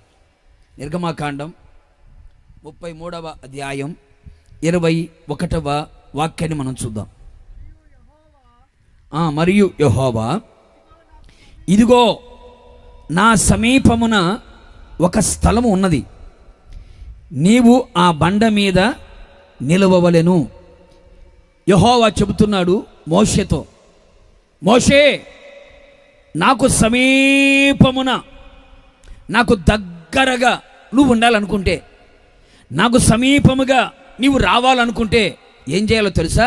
ఇదిగో నా సమీపాన ఒక స్థలం ఉంది. ఆ స్థలములో ఏముంది? ఒక బండ ఉంది. ఆ బండ మీద గనక నీవు నిలబడితే నీవు నాకు ఎలా ఉంటావు? దగ్గరగా ఉంటావు. నువ్వు నాకు ఎలా ఉంటావు? సమీపముగా ఉంటావు అన్నాడు. రెండవదిగా మన వ్యక్తిగత జీవితంలో యేసయ్య మనకు సమీపముగా ఉండాలన్నా, ఆయన మనకు దగ్గరగా ఉండాలన్నా, మనము ఆయనకు దగ్గరగా ఉండాలన్నా మనం చేయవలసిన రెండో పని ఏమిటయ్యా అంటే, ఆ పని చేస్తే మన జీవితంలో కలిగే ఆశీర్వాదం ఏమిటి అని కనుక చూడగలిగితే, దేవుడు చెబుతున్నాడు మోషేతో, మోషే, నాకు సమీపాన ఒక స్థలం ఉంది, నాకు దగ్గరలో ఒక స్థలం ఉంది. ఆ స్థలంలో ఏముందయ్యా అంటే ఒక బండ ఉంది. ఆ బండ మీద నీవు ఏం చేయాలి? నిలబడాలి. ఆ బండ మీద నువ్వు నిలబడగలిగితే నీవు నాకు ఎలా ఉంటావు? సమీపముగా ఉంటావు. నువ్వు నాకు ఎలా ఉంటావు? దగ్గరగా ఉంటావు అన్నాడు. ప్రేమైన సహోదరి సహోదరులారా, ఎల్లప్పుడూ ఆయన మనకు దగ్గరగా ఉండాలి, ఎల్లప్పుడూ మనము ఆయనకు దగ్గరగా ఉండాలి. మరి దగ్గరగా ఉండాలి అంటే మనం ఏం చేయాలి అంటే, ఆ బండ మీద మనము నిలబడాలి. ఆయనకు సమీపాన ఉన్న స్థలములో ఉన్న బండ మీద మనము నిలబడాలి. ఏమిటా బండ? బండ మీద నిలబడ్డం అంటే అర్థం ఏంటి అని కనుక చూడగలిగితే, ఇదే పేతురుతో ఓ మాట ప్రభు అన్నాడు. ఏమన్నాడు? మత్తయి సువార్తమానం 16వ అధ్యాయం 18వ వాక్యాన్ని కనుక చూస్తే అక్కడ రాయబడిన మాట, పేతురుతో ప్రభు అంటున్నాడు, ఈ బండ మీద, చెప్పాలి గట్టిగా, ఈ బండ మీద నా సంఘమును, నేను సంపాదించబడినటువంటి సంఘాన్ని ఆ బండ మీద యేసయ్య కట్టాడు. ఇప్పుడు మనం ఎక్కడ యేసయ్య తండ్రికి సమీపముగా ఉండాలి అంటే, ఇప్పుడు సంఘములో మనం నిలిచి ఉండాలి. ఎక్కడ నిలబడాలండి? సంఘములో నిలబడాలి. సంఘంలో నిలబడాలి. ఏమిటా సంఘం? ఏమిటా సంఘం అంటే దానికి పునాది ఎవరుగా ఉన్నారు? క్రీస్తే బండగా కనబడుతున్నాడు. ఆ బండ మీద యేసయ్య స్వరక్తం ఇచ్చి సంపాదించినటువంటి సంఘం ఉంది. అక్కడ మనం నిలబడాలి. అంటే సంఘములో మనం నిలిచి ఉండగలిగితే ఆయన మనకు ఎలా ఉంటాడు? సమీపముగా ఉంటాడు. అందుకే బైబిల్ చెప్పే మాట ఏమిటయ్యా అంటే, ఏమిటి ఈ బండ మీద మనం ఏంటి అని కనుక చూడగలిగితే, అపోస్తుడైన పౌలు గారు ఎఫెసు సంఘానికి ఉత్తరం రాస్తూ ఒక మాట అంటాడు. ఏమన్నాడు? క్రీస్తు యేసే ముఖ్యమైన మూలరాయి అయి ఉంటుండగా అపోస్తులు ప్రవక్తలు వేసిన ఆ పునాది మీద మీరు కట్టబడి ఉన్నారు అన్నాడు. అంటే యేసయ్య మనకు సమీపముగా ఉండాలి అంటే మనం ఎక్కడ ఉండాలి అంటే క్రీస్తు యేసే ముఖ్యమైన మూలరాయిగా ఉండాలి. ప్రతి సంఘములో క్రీస్తు యేసే ముఖ్యమైన మూలరాయిగా ఉండాలి. ఆ దేశము కాదు, ఈ దేశము కాదు, వాళ్ళు కాదు, వీళ్ళు కాదు, క్రీస్తు యేసే ముఖ్యమైన మూలరాయి ఉండాలి. ఆ మూలరాయి మీద ఎవరు పునాది వేశారయ్యా అంటే అపోస్తులు ప్రవక్తలు వేసినటువంటి పునాది ఒకటి ఉంది. ఆ పునాది మీద మనము కట్టబడాలి, ఆ పునాది మీద మనం నిలబడాలి. అంటే అపోస్తులు ప్రవక్తలు వేసిన పునాది. అపోస్తులు అంటే ఎవరు? సమస్తాన్ని విడిచిపెట్టి వచ్చిన వారు, సమస్తాన్ని ప్రభు కొరకు వదులుకొని వచ్చిన వారు. వారి ఉద్యోగాలే కానీ, వారి వ్యాపారాలే కానీ, వారి పొలం పనులే కానీ, వారి చేతి పనులే కానీ, వారికున్న సర్వాన్ని విడిచిపెట్టి సేవ కొరకు సమస్తాన్ని, తన తల్లిదండ్రులని, అక్కజెల్లలని, అన్నదమ్ములని, వారికున్న భూములని, వారికున్న ఆస్తులని, వారికున్న గ్రామాలని సమస్తాన్ని విడిచిపెట్టి యేసు క్రీస్తు కొరకు వెంబడి తన జీవితాన్ని సమర్పించుకొని బలిపీఠం మీద పెట్టుకొని ఆత్మల భారాన్ని గుండెల్లో పెట్టుకొని పరలోక రాజ్యానికి విలువైన ఆత్మలు సంపాదించాలన్న ఒక ఉద్దేశముతో ఒక త్యాగపూరితమైన పరిచర్యలో కొనసాగుతున్నారే, వాళ్ళని ఏమంటారయ్యా అంటే అపోస్తులు అంటారు. సమస్తమును త్యజించిన వారు, దేవుని కొరకు సర్వాన్ని వదులుకొని వచ్చిన వారు. అందుకే యేసుక్రీస్తు ప్రభుల వారికి చాలా మంది శిష్యులు ఉన్నారు, 70 మంది శిష్యులు ఉన్నారు. రాత్రి అంతా ప్రార్థన చేసి 12 మందిని ఏర్పరచుకున్నారు. వాళ్ళకి దేవుడు ఏమని పేరు పెట్టాడు? అపోస్తులు అని పేరు పెట్టారు. ఒకరోజు నీ అపోస్తులు ఏమన్నారు తెలుసా? అయ్యా, సర్వాన్ని వదులుకొని మీ దగ్గరకు వచ్చాము కదా, తల్లిదండ్రులు విడిచిపెట్టి వచ్చాము కదా, అన్నదమ్ములు విడిచిపెట్టి వచ్చాం కదా, భూములను కూడా విడిచిపెట్టి వచ్చాం కదా, మాకేమి దొరుకుతుంది అన్నారు. అంటే అర్థం ఏంటి? దేవుని కొరకు అపోస్తులుగా ఉన్నవారు సర్వాన్ని వదులుకొని వచ్చారు. అంటే క్రీస్తు యేసు ముఖ్యమైన మూలరాయి ఉంటుండగా అపోస్తులు వేసిన పునాది ఒకటి ఉంది. అందుకని పేతురు భక్తుడు పరిశుద్ధాత్మతో నింపబడిన తర్వాత మొదటి ప్రసంగం చేస్తే ఆ ప్రసంగంలో 3000 మంది బాప్తిస్మం పొందితే వారందరికీ ఒక ఉపదేశం చెప్పాడు. ఏమని? మీరు మారు మనస్సు పొందండి, పాప క్షమాపణ నిమిత్తం బాప్తిస్మాన్ని పొందండి, పరిశుద్ధాత్మని వరాన్ని పొందుకుంటారు, మూర్ఖులకు తరం వారికి మీరు వేరై ఉండండి అని 4 మాటలు మాట్లాడతాడు. అపోస్తుల బోధ, అపోస్తుల సహవాసం, అపోస్తుల రొట్టె విరుచుట, అపోస్తుల ప్రార్థన, ఇవి 4 వైపులా కనబడాలి. అపోస్తుల బోధలో ఉండాలి, అపోస్తుల సహవాసంలో ఉండాలి, అపోస్తుల రొట్టె విరుచుటలో ఉండాలి, అపోస్తుల ప్రార్థనలో ఉండాలి. ఏదో మందిరానికి వెళుతున్నామంటే వెళుతున్నాం, చర్చికి వెళుతున్నామంటే వెళుతున్నాము కాదు. దేవుడు మనకు సమీపముగా ఉండాలి అంటే, ఆయన మనకు సమీపముగా ఉండాలి అంటే ఎక్కడ పడితే అక్కడ యేసే సమీపముగా ఉండడు. ఆయన మనకు సమీపముగా రావాలంటే క్రీస్తు యేసు ముఖ్యమైన మూలరాయి ఉంటుండగా అపోస్తులు వేసిన పునాది ఉండాలి అక్కడ. ఈ అపోస్తుల బోధ, సహవాసం, రొట్టె విరుచుట, ప్రార్థనలో కనబడాలి. రెండవదిగా ప్రవక్తలు అనే మాట ఉపయోగిస్తాడు. ప్రవక్త అంటే ఎవరు? ప్రవక్త మామూలు వాడు కాదు. ప్రవక్తలకి ఫ్యాన్స్ తక్కువ. ఎవరు తక్కువ అండి? ఇమేజ్ కూడా చాలా తక్కువ. ఎందుకని? ప్రవక్తలు ఏలెత్తి చూపించేవాళ్ళు, ఖండించేవారు, బుద్ధి చెప్పేవాళ్ళు, హెచ్చరించేవాళ్ళు. ఎవరైనా సరే లెక్క చేయరు. ఏంది? ఏ రోజు రాజు వాళ్ళ అన్న భార్యను తన ఇంట్లో ఉంచుకున్నాడని డైరెక్ట్గా మాట్లాడాడు. ఎవరైనా? యోహాను ప్రవక్త. అమ్మో, రాజుగారు కదా అని ఏం చేసినా కూడా ఏం కాదులే అని తలదించుకొని పోయేవాడు కాదు. తప్పుని తప్పుగా ఖండించగలిగిన వాడు, బుద్ధి చెప్పగలిగిన వాడు, హెచ్చరించగలిగిన వాడు, సరిచేయగలిగిన వాడు, చక్కదిద్దగలిగిన వాడు. ఈ రోజున సంఘాలలో, ప్రార్థనా మందిరాలలో ప్రవక్త తత్వం కలిగిన వారు లేరు. సంఘానికి బుద్ధి చెప్పేవాళ్ళు లేరు, సరి చేసేవాళ్ళు లేరు, చక్కదిద్దేవాళ్ళు లేరు, సరైన బాటలు నడిపించేవాళ్ళు లేరు. కొంతమంది మా దగ్గరకు వచ్చి అంటూ ఉంటారు, పాస్టర్ గారు అండి అంత గట్టిగా మాట్లాడితే ఎట్టగా పాస్టర్ గారు, అంత కఠినంగా మాట్లాడతాట. ఇంత కఠినంగా మాట్లాడితే జనాలు వస్తారా?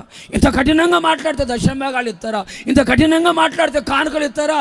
మీరు దశంభాగాలు ఇస్తారని మేము రాలేదు సేవకి, మీరు కానుకలు ఇస్తారని మేము సేవకు రాలేదు. దేవుడు పిలిచాడు, తీసుకొచ్చాడు. దేవుడు చెప్పమన్న మాటలు మీతో చెబుతున్నాం. కానుకలు రావని, దశమ భాగాలు రావని దేవుడు చెప్పాల్సిన మాటలు చెప్పుకుని ఆపేస్తే అట్లాగా? అంత కఠినంగా మాట్లాడితే అట్టాగయ్యా? చూడనట్టుగా ఉండాలి, వినట్టుగా ఉండాలి. కర్ర ఇరగకూడదు, చెప్పాలా? పాము సాగకూడదు, అట్టాగా ఉండాలయ్యా. ఇంత గట్టిగా మాట్లాడితే అట్టాగయ్యా? ప్రవక్త అంటేనే ఏలెత్తు చూపించేవాడు. సంఘములో బోధ ఎలా ఉండాలి అంటే ప్రవక్త తత్వముతో బోధ ఉండాలి. అందుకనే అపోస్తులు ప్రవక్తలు వేసిన పునాది ఉండాలి. అందుకనే పౌలు గారు తిమోతికి ఉత్తరం రాస్తూ ఒక మాట అంటాడు, తిమోతి, ఈ కడవరి దినములలో, దుర్దినములలో చాలామంది సంఘాలలో ఎలాంటి బోధకులు ఉండాలని కోరుకుంటున్నారు తెలుసా? వాళ్ళకు అనుకూలముగా వాక్యం చెప్పేవాళ్ళు. దురదశవులు కలిగిన వాళ్ళు కొంతమంది ఉంటారు. అనుకూలమైన బోధ కావాలి, అనుకూలంగా వాక్యం చెప్పాలి, అనుకూలంగా మాట్లాడాలి. అనుకూలంగా ఉంటే ఆ సంఘంలో ఉంటాడు, అనుకూలంగా లేకపోతే వెళ్ళిపోతాడు. ప్రవక్త అంటే గద్దించేవాడు. సంఘాల్లో కావలసింది సరైన బోధ చేసేవాళ్ళు కావాలి. అది కఠినమైన బోధ అయినా, ఖండించగలిగిన బోధ అయినా, బుద్ధి చెప్పే బోధ, ఇది ప్రవక్త తత్వం. ఈ రోజున గద్దించేవాళ్ళు లేక, బుద్ధి చెప్పేవాళ్ళు లేక, సరైన బాటలు నడిపించేవాళ్ళు లేక వారు తప్పుడు త్రోవలోకి వెళ్ళిపోతున్నారు. వారితో పాటు సంఘం కూడా ఏమైపోతుందండి? తప్పుడు త్రోవకి వెళ్ళిపోతుంది. అహరోను ఉన్నాడు, అహరోను తప్పిపోయేది కాకుండా సంఘం మొత్తాన్ని జడగొట్టేశాడు. అతని వల్ల 3000 మంది వచ్చారు. ఎందుకని?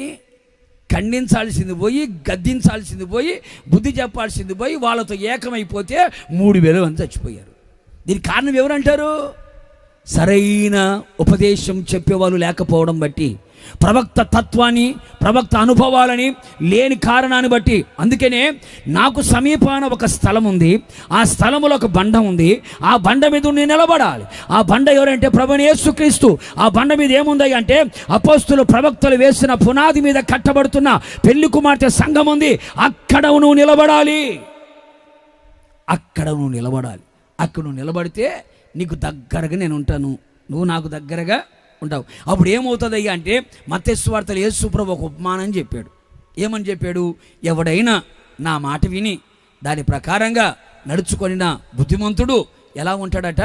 బండ మీద కట్టుకొనిన ఇంటిని పోలి ఉంటాడు. 2 స్నేహితులు ఉన్నారండి, thick friends, close friends, best friends. ఏం వేసుకున్నా ఒకే డ్రెస్ వేస్తారు, ఒకే స్కూల్లో జాయిన్ అయ్యారు, ఒకే కాలేజీలో చదివారు, ఒకే యూనివర్సిటీలో చదివారు, ఒకే కంపెనీలో జాబ్ కొట్టేశారు, ఒకే చోట 2 స్థలాలు కొనేశారు. పెళ్ళిళ్ళు మాత్రం వేరు చేసేసుకున్నారు. పెళ్ళిళ్ళు అంటే మొత్తం ఒకటే అనుకున్నారు, మళ్ళీ వేరే అనుకుంటారేమో అని చెప్తున్నాను. అంటే వేసుకున్నారు, బాగానే ఉంది. ఇల్లు కూడా కట్టడం ఒకే మేస్త్రి ఇల్లు కడుతున్నాడు, ఒకే మేస్త్రి, ఒకే కొట్లో ఈ సిమెంట్ ఒకటే కంపెనీ సిమెంట్, ఒకే కంపెనీ ఐరన్, ఒకటే మొత్తం మీద మంచి పెద్ద బిల్డింగ్ కూడా కట్టేశారు. చూస్తుంటే కవల పిల్లలు ఉన్నట్టున్నాయి. ఇల్లు ఒకటే సిమెంట్, ఒకటే రంగు, అన్నీ ఒకటే రకంగా కనపడ్డాయి. ఫ్రెండ్స్ అనుకున్నారు, బంధువులందరినీ పిలిపించారు, ఓపెనింగ్ పెట్టుకుందాం అనుకున్నారు, గ్రాండ్గా ఓపెనింగ్ చేయాలి మనం అనుకున్నారు. అంత లోపల టెంట్ వాళ్ళు వచ్చారు, భోజనాలు వండుతున్నారు. అబ్బో, చికెను, మటను, కావలసినవని ఈదేటివి, ఎగిరేటివి, నడిచేటివి మొత్తం చేస్తున్నారు. బంధువులందరూ వస్తారు కదా అని బాగా ఏర్పాట్లు చేస్తున్నారు. అంత లోపల ఏమైపోతాయి అంటే బంధువులు వచ్చి వాళ్ళు వస్తున్నారు. బ్రహ్మాండంగా ఉంది, ఇల్లు బ్రహ్మాండంగా ఉందిరా, ఏం కట్టారో డూప్లెక్స్ బిల్డింగ్ బ్రహ్మాండంగా ఉంది అంటూనే ఉన్నారు. ఉన్నట్టుండి ఆకాశంలో మబ్బులు వచ్చేసాయి. ఆ మబ్బులు నల్లగా మారాయి, కారు మబ్బులుగా మారాయి. ఆ కారు మబ్బులకి చిన్న గాలి సోకింది. సోకిన గాలికి మేఘాలు కరిగాయి. కరిగిన మేఘాల నుంచి నీటి చినుకులు ప్రారంభించాయి. చివరికి ఆ చినుకు ఏమైంది? మోపైన వానగా గొప్ప వానగా మారిపోయింది. ఆ వాన తట్టుకోలేక జనాలందరూ ఎవరి ఇళ్ళలోకి వాళ్ళు వెళ్ళిపోయారు. టెంటు సామాను ఏమైపోయిందో, వండిన బిర్యానీ ఏమైపోయిందో ఆ వర్షం దెబ్బకి, వరద దెబ్బకి, గాలి దెబ్బకి, గాలి వాన వరద మొత్తం కొట్టుకొని వచ్చిందండి. రాత్రంతా భీకరమైన గాలి వాన. తెల్లారింది, చల్లారిపోయిందంతా. చూశారు. చూసి చివరికి దగ్గరకు వస్తే ఒక ఇల్లు ఉంది, చెప్పు, ఇంకొక ఇల్లు కనపడలే.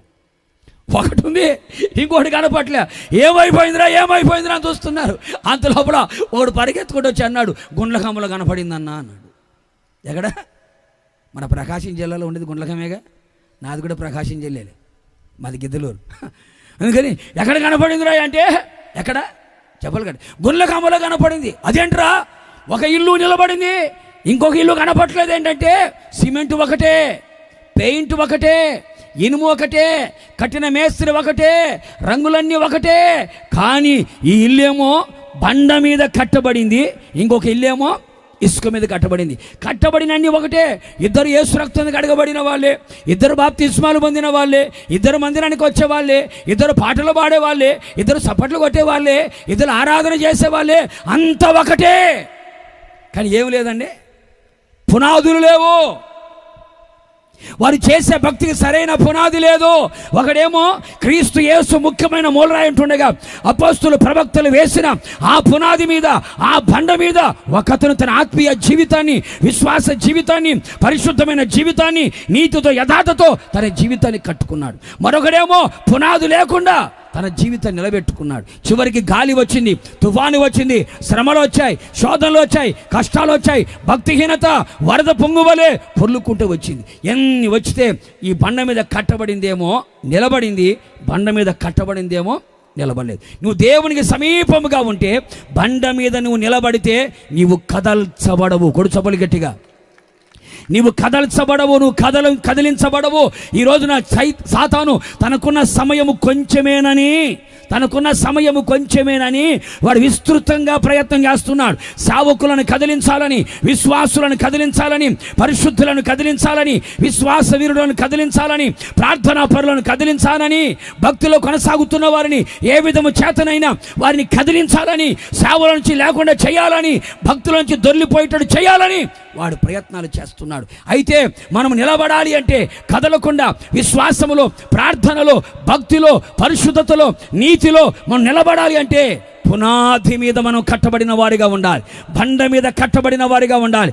అందుకే పౌలు గారు అంటాడు, నేను నేర్పరి అయిన శిల్పకారుని వలె నేను పునాది వేసి తిని అని మాట్లాడతాడు. పునాది మీద కట్టబడాలి.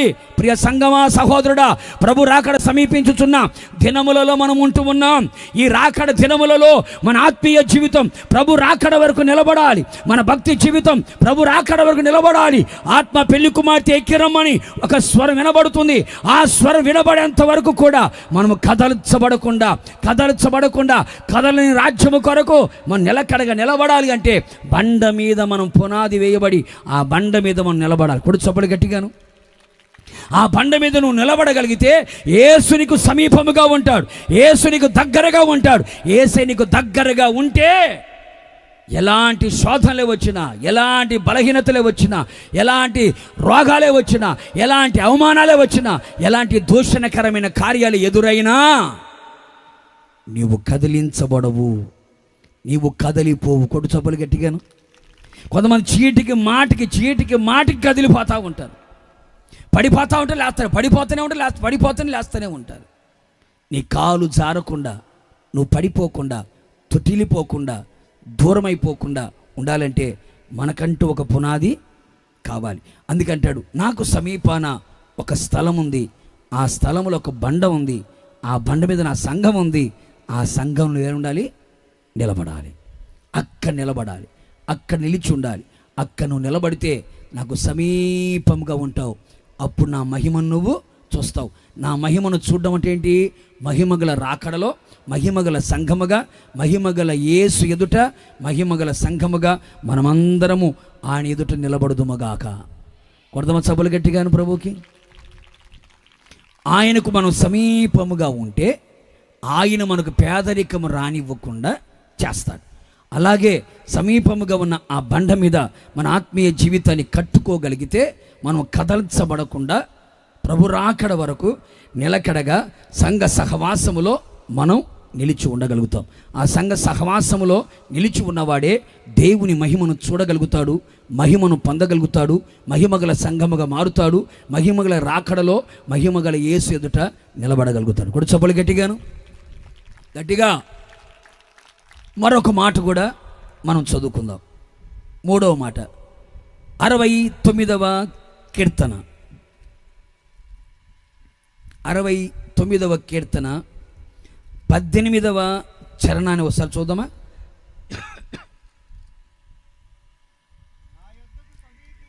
నా యొద్దకు సమీపించి నన్ను విమోచింపుము.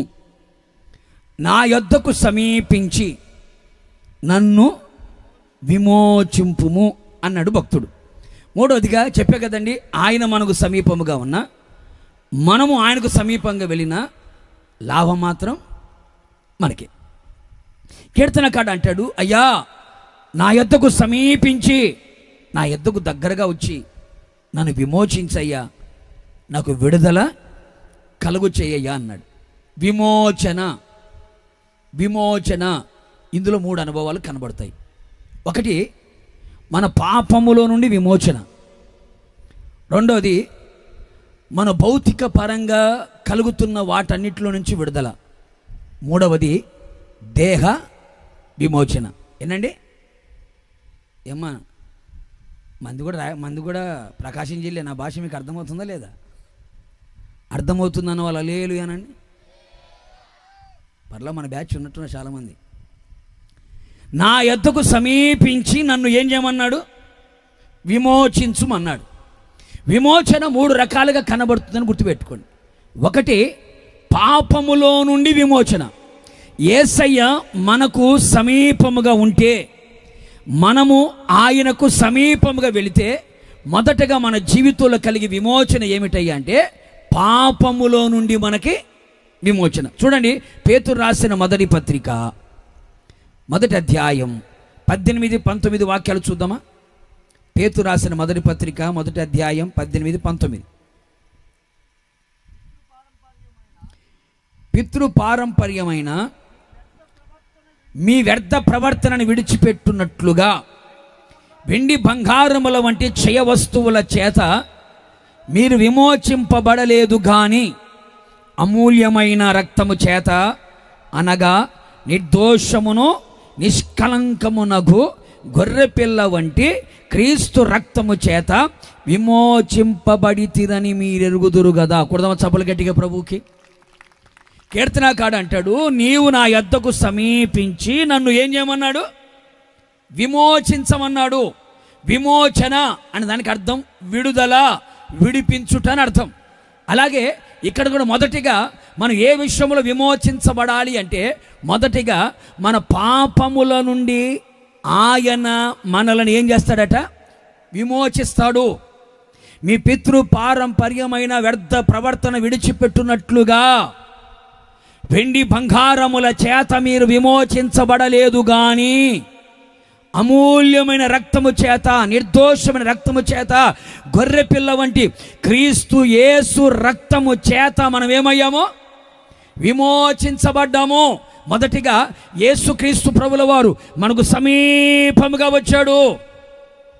2000 సంవత్సరాల క్రితం మన ప్రభుని యేసుక్రీస్తు తండ్రితో సమానముగా ఉండుట విడిచిపెట్టకూడని భాగ్యమని ఎంచుకోకుండా మనుష్య పోలికగా పుట్టి ఆకారమందు మనుషునిగా కనబడి తను రిక్తునిగా చేసుకొని కన్య మరియ గర్భమందు పరిశుద్ధాత్మ ద్వారా పాప శరీరాకారముతో రక్తమాంసములు కలిగిన వాడిగా యేసుక్రీస్తు ప్రభుల వారు ఈ లోకానికి వచ్చాడు. మనకు సమీపముగా వచ్చాడు. అందుకనే నీ కొరకు నా కొరకు 2000 సంవత్సరాల క్రితం ఈ లోకానికి వచ్చిన యేసయ్య 33.5 సంవత్సర కాలం ఈ లోకంలో నన్ను జీవించాడు. చివరి 3.5 సంవత్సర కాలం సువార్తను ప్రకటించాడు. ముగింపులో సర్వ మానవాళి పాప పరిహారార్థమై ఆయన కల్వరి శిలువలో రక్తము కార్చాడు. 3 మేకులతో కొట్టబడి 5 గాయాలు కలిగి 6 గంటల సేపు మండు టెండలో ఆకాశానికి భూమికి మధ్యలో వేలాడి చివరి రక్త బొట్టు వరకు రక్తాన్ని కార్చాడు. ఆయన శరీరంలో రక్తమంతా ధారపోసాడు. ఇంకా శరీరంలో రక్తము లేదు, నీళ్ళే మిగిలి ఉన్నాయి అన్నంతగా ఆ రక్తాన్ని ధారపోసాడు. తలకి ముళ్ళ కిరీటం పెట్టబడింది. శరీరమంతా 39 కొరడా దెబ్బలు, కాళ్ళకు చేతులు మేకులతో కొట్టబడ్డాడు, పిడిగుద్దులు గుద్దారు, గడ్డం పెరికారు, జుట్టు లాగారు, అవమానపరిచారు, దూషించారు, భారమైన సిలువని ఆయన భుజం మీద పెట్టారు. ఇవన్నీ దేని కొరకు తెలుసా? మనం పాపములో నుండి మనకి విమోచన కలుగు చేయడానికి యేసుక్రీస్తు ప్రభుల వారు మనకు సమీపముగా వచ్చాడు. కూడా చప్పలు గట్టిగాను. అందుకే బైబిల్ అంటుంది, ఇప్పుడు క్రీస్తు యేసు రక్తము వలన తండ్రికి మనం ఏమయ్యాము? సమీపస్తులుగా మార్చబడ్డాము. ఎందుకయ్యా అంటే పాపం మనిషిని దేవునికి దూరం చేసింది. ఏదైనా తోటలో ఉంచబడిన ఆదాము తన పోలిక తన సారూప్యంలో 7 రకములైన ఆశీర్వాదములని ఆదాముకు దేవుడు కలుగ చేసి ఏదైనా వేయబడిన తోటలో దేవుడు ఉంచాడు. ప్రతి చల్లని పూట వచ్చి ఆదాముతో దేవుడు మాట్లాడుతూ వచ్చాడు. ఒక్క మాట చెప్పాడు, ఈ చెట్ల ఫలములో తినవద్దు తినవద్దు అని ఒక మాట చెప్పాడు. ఆజ్ఞ అతిక్రమించాడు, పాపము చేశాడు, దోషము చేశాడు.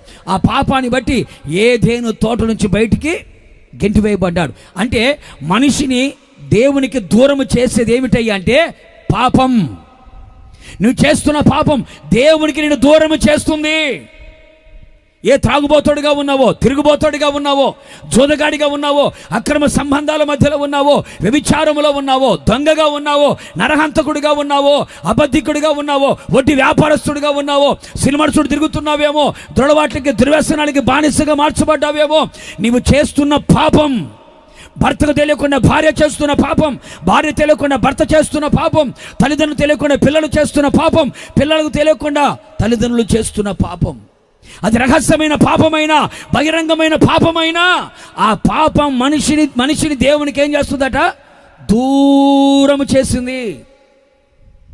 పాపం వల్ల మనిషి దేవునికి దూరం అయిపోయాడు. దూరమైపోయిన మనిషిని మరల తనకు సమీపస్తులుగా చేసుకోవడానికి, సమీపముగా మార్చుకోవడానికి యేసుక్రీస్తు ప్రభుల వారు ఈ లోకానికి వచ్చి ఆయన మన కొరకు ప్రాణం పెట్టి ఆయన కలవరస్సుల రక్తాన్ని కార్చాడు. ఇప్పుడు క్రీస్తు యేసు రక్తము చేత ఎవరైతే కడగబడుతారో, పవిత్రపరచబడుతారో, ప్రభువా నేను పాపినని నోటితో ఒప్పుకొని ఆయన మరణాన్ని గెలిచి తిరిగి లేచాడని ఎవరైతే హృదయంలో విశ్వసించగలుగుతారో వారి జీవితంలో క్రీస్తు యేసు రక్తం ప్రవహించి వారి పాపాన్ని ఎప్పుడైతే దూరం చేస్తుందో, పాపం మనలో నుండి దూరం అయిపోయినప్పుడు మనిషి దేవునికి సమీపంగా వస్తారు. కూడా చప్పులు గట్టిగాను గుర్తుపెట్టుకో. అందుకని రక్షింప నేరకూడినట్లు ఆయన చేతులు కురచగా లేవు, వినకుండా నేరునట్లు ఆయన చెవులు మందంగా లేవు. నీకు దేవునికి మధ్యలో నువ్వు చేస్తున్న పాపాలు అడ్డుబండగా నిలబడ్డాయి. ఆ పాపమైన అడ్డుబండ తొలగించబడితే దేవుడు నీకు సమీపంగా వస్తాడు, నీవు ఆయనకు సమీపంగా రాగలుగుతావు. ఈ శుభరాత్రి నీ పాపముల నుంచి విమోచించడానికి, నీ పాప బ్రతుకుని మార్చడానికి నా యేసుక్రీస్తు ప్రభుల వారు ఈ లోకానికి వచ్చాడు. నా యేసు ఎవరో తెలుసా? పరిశుద్ధుడైన దేవుడు, సుచరిత్ర కలిగిన దేవుడు, కామ క్రోధ మద మోహ లోభ మత్సరము లేని ఆజన్మ బ్రహ్మచారి, చూపులలో తలంపులలో ఆలోచనలో పాపము లేనివాడు, పాపం ఎరగనివాడు, పాపము చేయనివాడు, పాపులలో చేరనివాడు, నిర్దోషి నిష్కల్మషుడైన దేవుడు, నాలో పాపమున్నదని మీలో ఎవడైనా స్థాపించగలడా అని ప్రపంచానికి సవాలు విసిరిన ఏకైక పరిశుద్ధుడు నేను ప్రకటిస్తున్న యేసుక్రీస్తు. కొడదామా చప్పలు గట్టిగాను? ఆ పరిశుద్ధుడైన యేసయ్య మానవునికి సమీపంగా రావడానికి, మానవుని ఏలుబడి చేస్తున్న ప్రతి పాపమును, ప్రతి అపవిత్రాత్మను యేసయ్య ఏం చేశాడు? తన కలువరి సిలువ రక్తము చేత ఆ పాపాన్ని కడిగి మనిషిని పవిత్రునిగా చేస్తే ఇప్పుడు మానవుడు ఏమయ్యాడయ్యా అంటే దేవునికి ఏమయ్యాడండి? సమీపస్తుడయ్యాడు. ఎందుకయ్యా అంటే పాపం వలన వచ్చు జీత మరణం అని రాయబడింది. ఆ మరణం మనిషిని అగ్ని ఆరని పురుగు చావని నరకములకు తీసుకుని వెళుతుంది. పాపము ద్వారా మనిషి పాతాళములకు వెళ్ళిపోతున్నాడు. పాతాళములోకి మనిషిని వెళ్ళిపోనివ్వకుండా విమోచించి పరలోకానికి తీసుకుని వెళ్ళడానికి యేసుక్రీస్తు సమీపముగా వచ్చాడు. ఆయన మన విమోచకుడు. కొడదామా చప్పలు గట్టిగాను? గట్టిగా గట్టిగా గట్టిగా ఆయన మన విమోచకుడు. అందుకే కీర్తనకాడు అంటాడు, నాకు సమీపించయ్యా, నన్ను సమీపించి నన్ను విమోచించు. ఎందుకని? నీ విమోచకుడు అయ్యా. మన విమోచకుడు బలవంతుడు, మన విమోచకుడు సజీవుడు, మన విమోచకుడు పరిశుద్ధుడు. ఈ పాపములో నుండి ఆయన మనల్ని విమోచిస్తాడు. రెండవ విమోచన ఏమిటయ్యా అంటే, ఒకవేళ ఏ విషయాల్లో బంధించబడ్డావో, ఏ విషయాల్లో కట్టబడ్డావో, ఏ విషయాల్లో చెరపట్టబడ్డావో అందులో నుంచి దేవుడు ఏం చేస్తాడట? విమోచిస్తాడు. ఎగ్జాంపుల్గా బైబిల్లో మనం చూడగలిగితే రూతు పుస్తకాన్ని మనం చదివితే 2వ అధ్యాయం 20వ వాక్యాన్ని కనుక చూస్తే, 3వ అధ్యాయం 12వ వాక్యాన్ని కనుక మనం చదవగలిగితే, రూతు పుస్తకం 2వ అధ్యాయం 20వ వాక్యం 3:12. నయోమి చెబుతుంది, బ్రతికి ఉన్నవారిని చచ్చిన వారికి ఉపకారము చేయుట మానని ఇతడు యెహోవా చేత ఆశీర్వదింపబడునుగాక అని తన కోడలితో అనెను.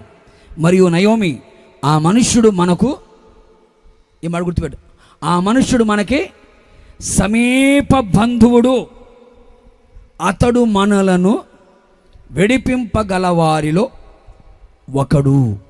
3:12 నేను నిన్ను విడిపింపగలనన్న మాట వాస్తవం. కొడదాం చప్పలు గట్టిగా ప్రభుకి.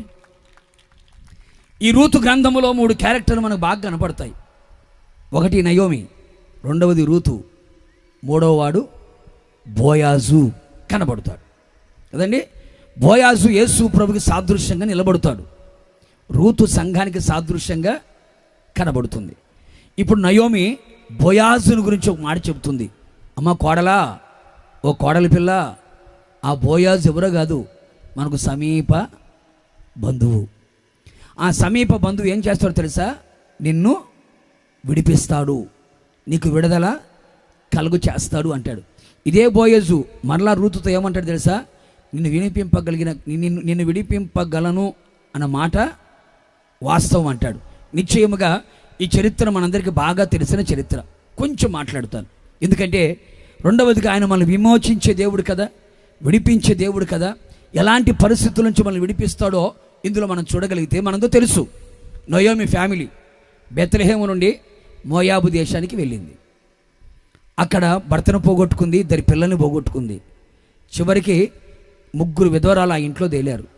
ఒక పక్క భర్త శోకం, మరొక పక్క పుత్ర శోకం, మరొక పక్క వైధవ్య శోకం అనుభవిస్తుంది నయోమి. ఆ పరిస్థితుల్లో దేవుడు బెత్లెహేమును దర్శించాడని, అక్కడ వర్షాలు పడుతున్నాయని, ఆహారం సమృద్ధిగా ఉందని తెలిసింది. పెద్ద కోడలను పిలిచింది. అమ్మా వెళ్ళి మళ్ళీ పెళ్లి చేసుకోమ్మా అని చెప్తే ముద్దు పెట్టింది. అత్తయ్య, నీ ఇలాంటి అత్తయ్యలు ఊరికొకరున్నా చాలా అత్తయ్య అని చెప్పి వెళ్ళిపోయింది. రెండవ కోడలను పిలిచింది. అమ్మ నువ్వు కూడా వెళ్ళిపోమ్మా అంటే, లేదత్తయ్య, నువ్వెక్కడుంటావో నేను కూడా అక్కడే ఉంటాను, నువ్వెక్కడ చస్తావో నేను కూడా అక్కడ చస్తాను, నీ సమాధి పక్కనే నా సమాధి ఉంటుంది, నీ జనమే నా జనమని అబ్బో భారీ డైలాగులు వేసింది. డైలాగు ప్రకారంగానే అత్తను హత్తుకుంది, మనసు కుదిరింది. ఇద్దరు కలిసి ఎక్కడికి వచ్చారండి? బెత్లెహేములోకి వచ్చారు. బెత్లెహేములోకి రాగానే ఆ బెత్లెహేములో అడుగుపెట్టింది. అప్పటికే నయోమి జీవితం అంతా మోడు బారిపోయినట్లుగా, చేదుగా మారినట్లుగా లేఖనాలు మనం చూడగలుగుతాం. ఆ తర్వాత అత్తని ఇంట్లో పెట్టింది. నయోమిని ఇంట్లో ఉంచి అత్తని కోడలు ఎక్కడికి వెళ్ళిందండి? పొలంలోకి వెళ్ళింది. పొలంలోకి వెళ్ళి పొలం పని చేయడానికి వెళ్ళింది. ఆ పొలం పని చేయడానికి వెళ్తే ఆ పొలం యాజమాన్యమైనటువంటి బోయాజు చూశాడు. ఎవరి అమ్మాయి అన్నాడు. నయోమి కోడలు అనింది అన్నారు అక్కడ ఉన్న వాళ్ళు. అవునా, సరే జాగ్రత్తని చాలా రోజులుగా రూతుని గమనించాడు. గమనించిన తర్వాత రూతుతో అంటాడు, నీవు అత్తకు చేసిన దాన్ని నేను చూశాను, ఖచ్చితంగా యెహోవా నీకు ప్రతిఫలం ఇస్తాడు అని మాట్లాడాడు. పరదేశిగా ఉన్న నన్ను ఇంత కటాక్షము చూపించి ఇంత ఆదరిస్తున్నావయ్యా అని అనుకుంది. అత్తకెళ్ళి చెప్పింది. అత్త ఆ మాట వినింది. అప్పుడు అంటున్న మాట ఈ మాట ఏమని? అతడు ఎవరో తెలుసా? మనకు సమీప బంధువు. సమీప బంధువు గనక నిన్ను నన్ను ఏం చేస్తాడు? ఆయన విడిపించగలిగిన వాడు సమీపముగా ఉన్నాడు గనక నేను విమోచిస్తాడు అన్నాడు. ప్రేమైన సహోదరి సహోదరులారా, ఈ శుభరాత్రి నీ జీవితంలో కూడా రూతు లాంటి పరిస్థితులు ఒకరిని కుటుంబంలో కనబడుతున్నాయేమో. రూతు పరిస్థితి ఎలాంటిది? తన దేశాన్ని విడిచిపెట్టి వచ్చింది, తన జనాన్ని వదిలిపెట్టి వచ్చింది, అత్తతో కలిసి తన జీవితాన్ని కొనసాగిస్తుంది. నలుగురిలోకి వెళితే నవ్వుల పాలవుతుంది. ఎటు చూచిన అవమానం, దుఃఖం, వేదన, బాధ. ఎందుకని? ఆడవాళ్ళు మామూలు సూటిపోటి మాటలు మాట్లాడుతున్నారు. ఈ అమ్మాయి అడుగుపెట్టింది, మామ పోయాడు, అడుగుపెట్టింది, బావు పోయాడు, అడుగుపెట్టింది, భర్త పోయాడు, మన పొలంలో అడుగుపెట్టింది. ఎవరు పోతారో, ఏమైపోతారో, రకరకాల మాటలు. రూతు జీవితం కన్నీళ్ళ మధ్యలో ఉంది, బాధల మధ్యలో ఉంది, ఆదరణ లేని పరిస్థితుల్లో ఉంది, కష్టాల మధ్యలో ఉంది, కృంగిపోతున్న పరిస్థితుల మధ్యలో ఉంది. విధవరాలుగా, యవనస్తురాలుగా దేశము కాని దేశంలోకి వచ్చి యేసయ్య కొరకు సర్వాన్ని విడిచిపెట్టి వచ్చింది. కూడా సభలు గట్టిగాను. యేసయ్య కొరకు తన కులాన్ని, తన జాతిని, తన మతాన్ని, తన దేశాన్ని, తన స్వజనాన్ని విడిచిపెట్టి యేసయ్య కొరకే వచ్చింది. యేసయ్య కొరకే వచ్చింది. అందుకే ప్రభు కూడా అంటాడు ఒక మాట, నా నామము నిమిత్తము జనులు మిమ్మల్ని ఏం చేస్తారు? దూషిస్తారు, హింసిస్తారు, చెడ్డ మాటలల్లా పలుకుతారు, అబద్ధపు మాటలల్లా మాట్లాడుతారు అని మాట్లాడతాడు. యేసు ప్రభు స్వయంగా కొండ మీద ప్రసంగంలో చెప్పాడు, మనం యేసయ్య కొరకు బ్రతుకుతున్నప్పుడు, యేసయ్య కొరకు జీవిస్తున్నప్పుడు, యేసయ్యే కావాలి అని యేసయ్య వైపు చూస్తూ యేసయ్య అడుగుజాడ నడిపించబడుతున్నప్పుడు మనం ప్రాణమిత్రులే శత్రువులుగా మార్చబడతారు. నిందించేవారు, అవమానపరిచేవారు, కించపరిచేవారు, కృంగదీసేవారు, బలహీనమైన మాటలు మాట్లాడేవాళ్ళు, కాకుల వలె పొడిచేవాళ్ళు, పచ్చి పుండు మీద కారపొడి చల్లేవాళ్ళు చాలామంది ఉంటారు. రూతు పరిస్థితి కూడా అలాగే కనబడుతుంది. ఆదరించి దిక్కు లేదు, బలపరిచేవాళ్ళు లేరు, కన్నీళ్లు తుడిచేవాళ్ళు లేరు, నా అంటూ ఒక్కరు కూడా లేని పరిస్థితుల మధ్యలో రూతు తన జీవితాన్ని కొనసాగిస్తూ ఉంది. రూతు కూడా అనుకొని ఉండవచ్చు, ఏమని, నా జీవితంలో విడుదల కలుగుతుందా, నా బ్రతుకుకు విడుదల కలుగుతుందా, మరలని సంతోషంగా బ్రతకగలుగుతానా, ఆనందంగా బ్రతకగలుగుతానా, నలుగులో నవ్వుతూనే బ్రతకగలుగుతానా అని రూతు కూడా అనుకొని ఉండవచ్చు. ప్రేమైన సహోదరి సహోదరులారా, ఈ శుభరాత్రి నీ జీవితంలో కూడా ఎలాంటి పరిస్థితుల మధ్యలో ఉన్నావో నాకు తెలియదు. ఏ బాధలని బంధకాలతో బంధించబడి ఉన్నావో, ఏ సమస్యల సుడిగుండంలో చిక్కుకొని ఉన్నావో, ఏ కష్టాల్లో కొలిమిలు పెట్టబడి కాల్చబడుతూ ఉన్నావో, ఆదరించేవాళ్ళు లేక, పలకరించేవాళ్ళు లేక, పరామర్శించేవాళ్ళు లేక, నీకంటూ ఎవరు కూడా లేని పరిస్థితుల మధ్యలో ఒంటరిగా నిరాశ, నిస్పృహ, నిస్సహాయ స్థితిలో ఒకవేళ నిలిచిపోయి ఉన్నావేమో. నా బ్రతుకెందుకు, నా జీవితం ఎందుకు, ఎవరి కోసం బతకాలి, ఎవరి కోసం ఉండాలని ఒకవేళ నీ బ్రతుకు మీద నీకే విరక్తి కలిగిన స్థితిలో ఒకవేళ ఉన్నావేమో. ఈ సమస్యల నుంచి విడుదల పొందగలుగుతానా, ఈ రోగాల నుంచి విడుదల పొందగలుగుతానా, ఈ బాధ నుంచి విడుదల పొందగలుగుతానా, ఈ ఆర్థిక ఇబ్బందుల నుంచి విడుదల పొందగలుగుతానా అని ఒకవేళ కురిగిపోతున్నావా, నలిగిపోతున్నావా, కృషించిపోతున్నావా, విడుదల పొందలేని స్థితిలో ఒకవేళ కనబడుతున్నావా, ఇదిగో ఈ రాత్రి బోయాజుగా నా యేసుక్రీస్తు ప్రభుల వారు నీకు సమీపముగా వచ్చాడు. కూడా చప్పులు గట్టిగాను. రావలసిన చోటికే వచ్చావు, రావలసిన స్థలానికే వచ్చావు. ఇక్కడ బోయాజు నీకు సమీపముగా ఉన్నాడు. నా యేసుక్రీస్తు ప్రభుల వారు నీకు సమీపముగా ఉన్నాడు. ఉన్న యేసుక్రీస్తు ప్రభుల వారు ఏం చేయబోతున్నాడు తెలుసా? నీకు సమీపముగా ఉండి నువ్వు ఎక్కడ ఏ కట్లతో కట్టబడ్డావో, ఏ బంధకాలతో బంధించబడ్డావో, ఏ సంఖ్యలతో ఒకవేళ చుట్టబడి ఉన్నావో, ఏ సమస్యల మధ్యలో ఉన్నావో, నిశ్చయముగా నా యేసయ్య నీకు విడుదల కలుగు చేయునగాక, నీకు విడుదల కలుగు చేయునగాక. బైబిల్ అంటుంది, బంధకముల పడి ఉండి నిరీక్షణ గలవారలారా మరలా మీ కోటలోకి మీరు ప్రవేశించండి, నా దేవునికి రెండింతల మేలు కలుగు చేయునగాక. నీ బంధకాలు తెగిపోవునగాక, నీ కట్లు ఊడిపోవునగాక, నీ సంఖ్యలు తునాతునకలుగా మార్చబడునగాక. ఏ పరిస్థితుల మధ్యలో బంధించబడి చెరపట్టబడి విడుదల పొందలేని పరిస్థితుల మధ్యలో, స్వతంత్రత లేని పరిస్థితుల మధ్యలో ఉన్నావేమో, నా దేవునికి ఒక విడుదల కలుగు చేయబోతున్నాడు. ఆ రోజున రూతుకి సమీపముగా వచ్చి రూతుని విడిపించిన దేవుడు, రూతుకు విడుదల కలుగు చేసిన బోయాజు నిశ్చయముగా నీకు కూడా విడుదల కలుగు చేయబోతున్నాడు. ఒక్కసారిగా రూతు చరిత్రే మారిపోయింది, రూపు స్థితిగతులే మారిపోయాయి, రూతు యొక్క పరిస్థితులే మారిపోయాయి. ఏ పొలంలోకి అయితే పరిగ ఏరుకోవడానికి వెళ్ళిందో అదే పొలానికి ఇప్పుడు ఏమైంది తెలుసండి, యజమానురాలుగా మార్చబడిపోయింది. అదే బోయాజుకి ఏమైంది, భార్యగా మార్చబడిపోయింది. ఒక మోయాబీరాలు, విధవరాలు, విదేశీయురాలు, విధవరాలు, విదేశీయురాలు అయినటువంటి రూతుని దేవుడు ఏం చేశాడు తెలుసా? ఒక ఉన్నత స్థితిలో పెట్టాడు. ఏ స్థితిలో పెట్టాడు అంటే, యేసుక్రీస్తు వంశావళి గనక మనం చూడగలిగితే ఆ వంశావళిలో ఉన్న పుణ్య స్త్రీలలో రూతు కూడా ఒకటి. కొడు చెప్పులు గట్టిగాను, ఒడుగు అడ్డుగొట్టు, రూతు కూడా ఒకటే.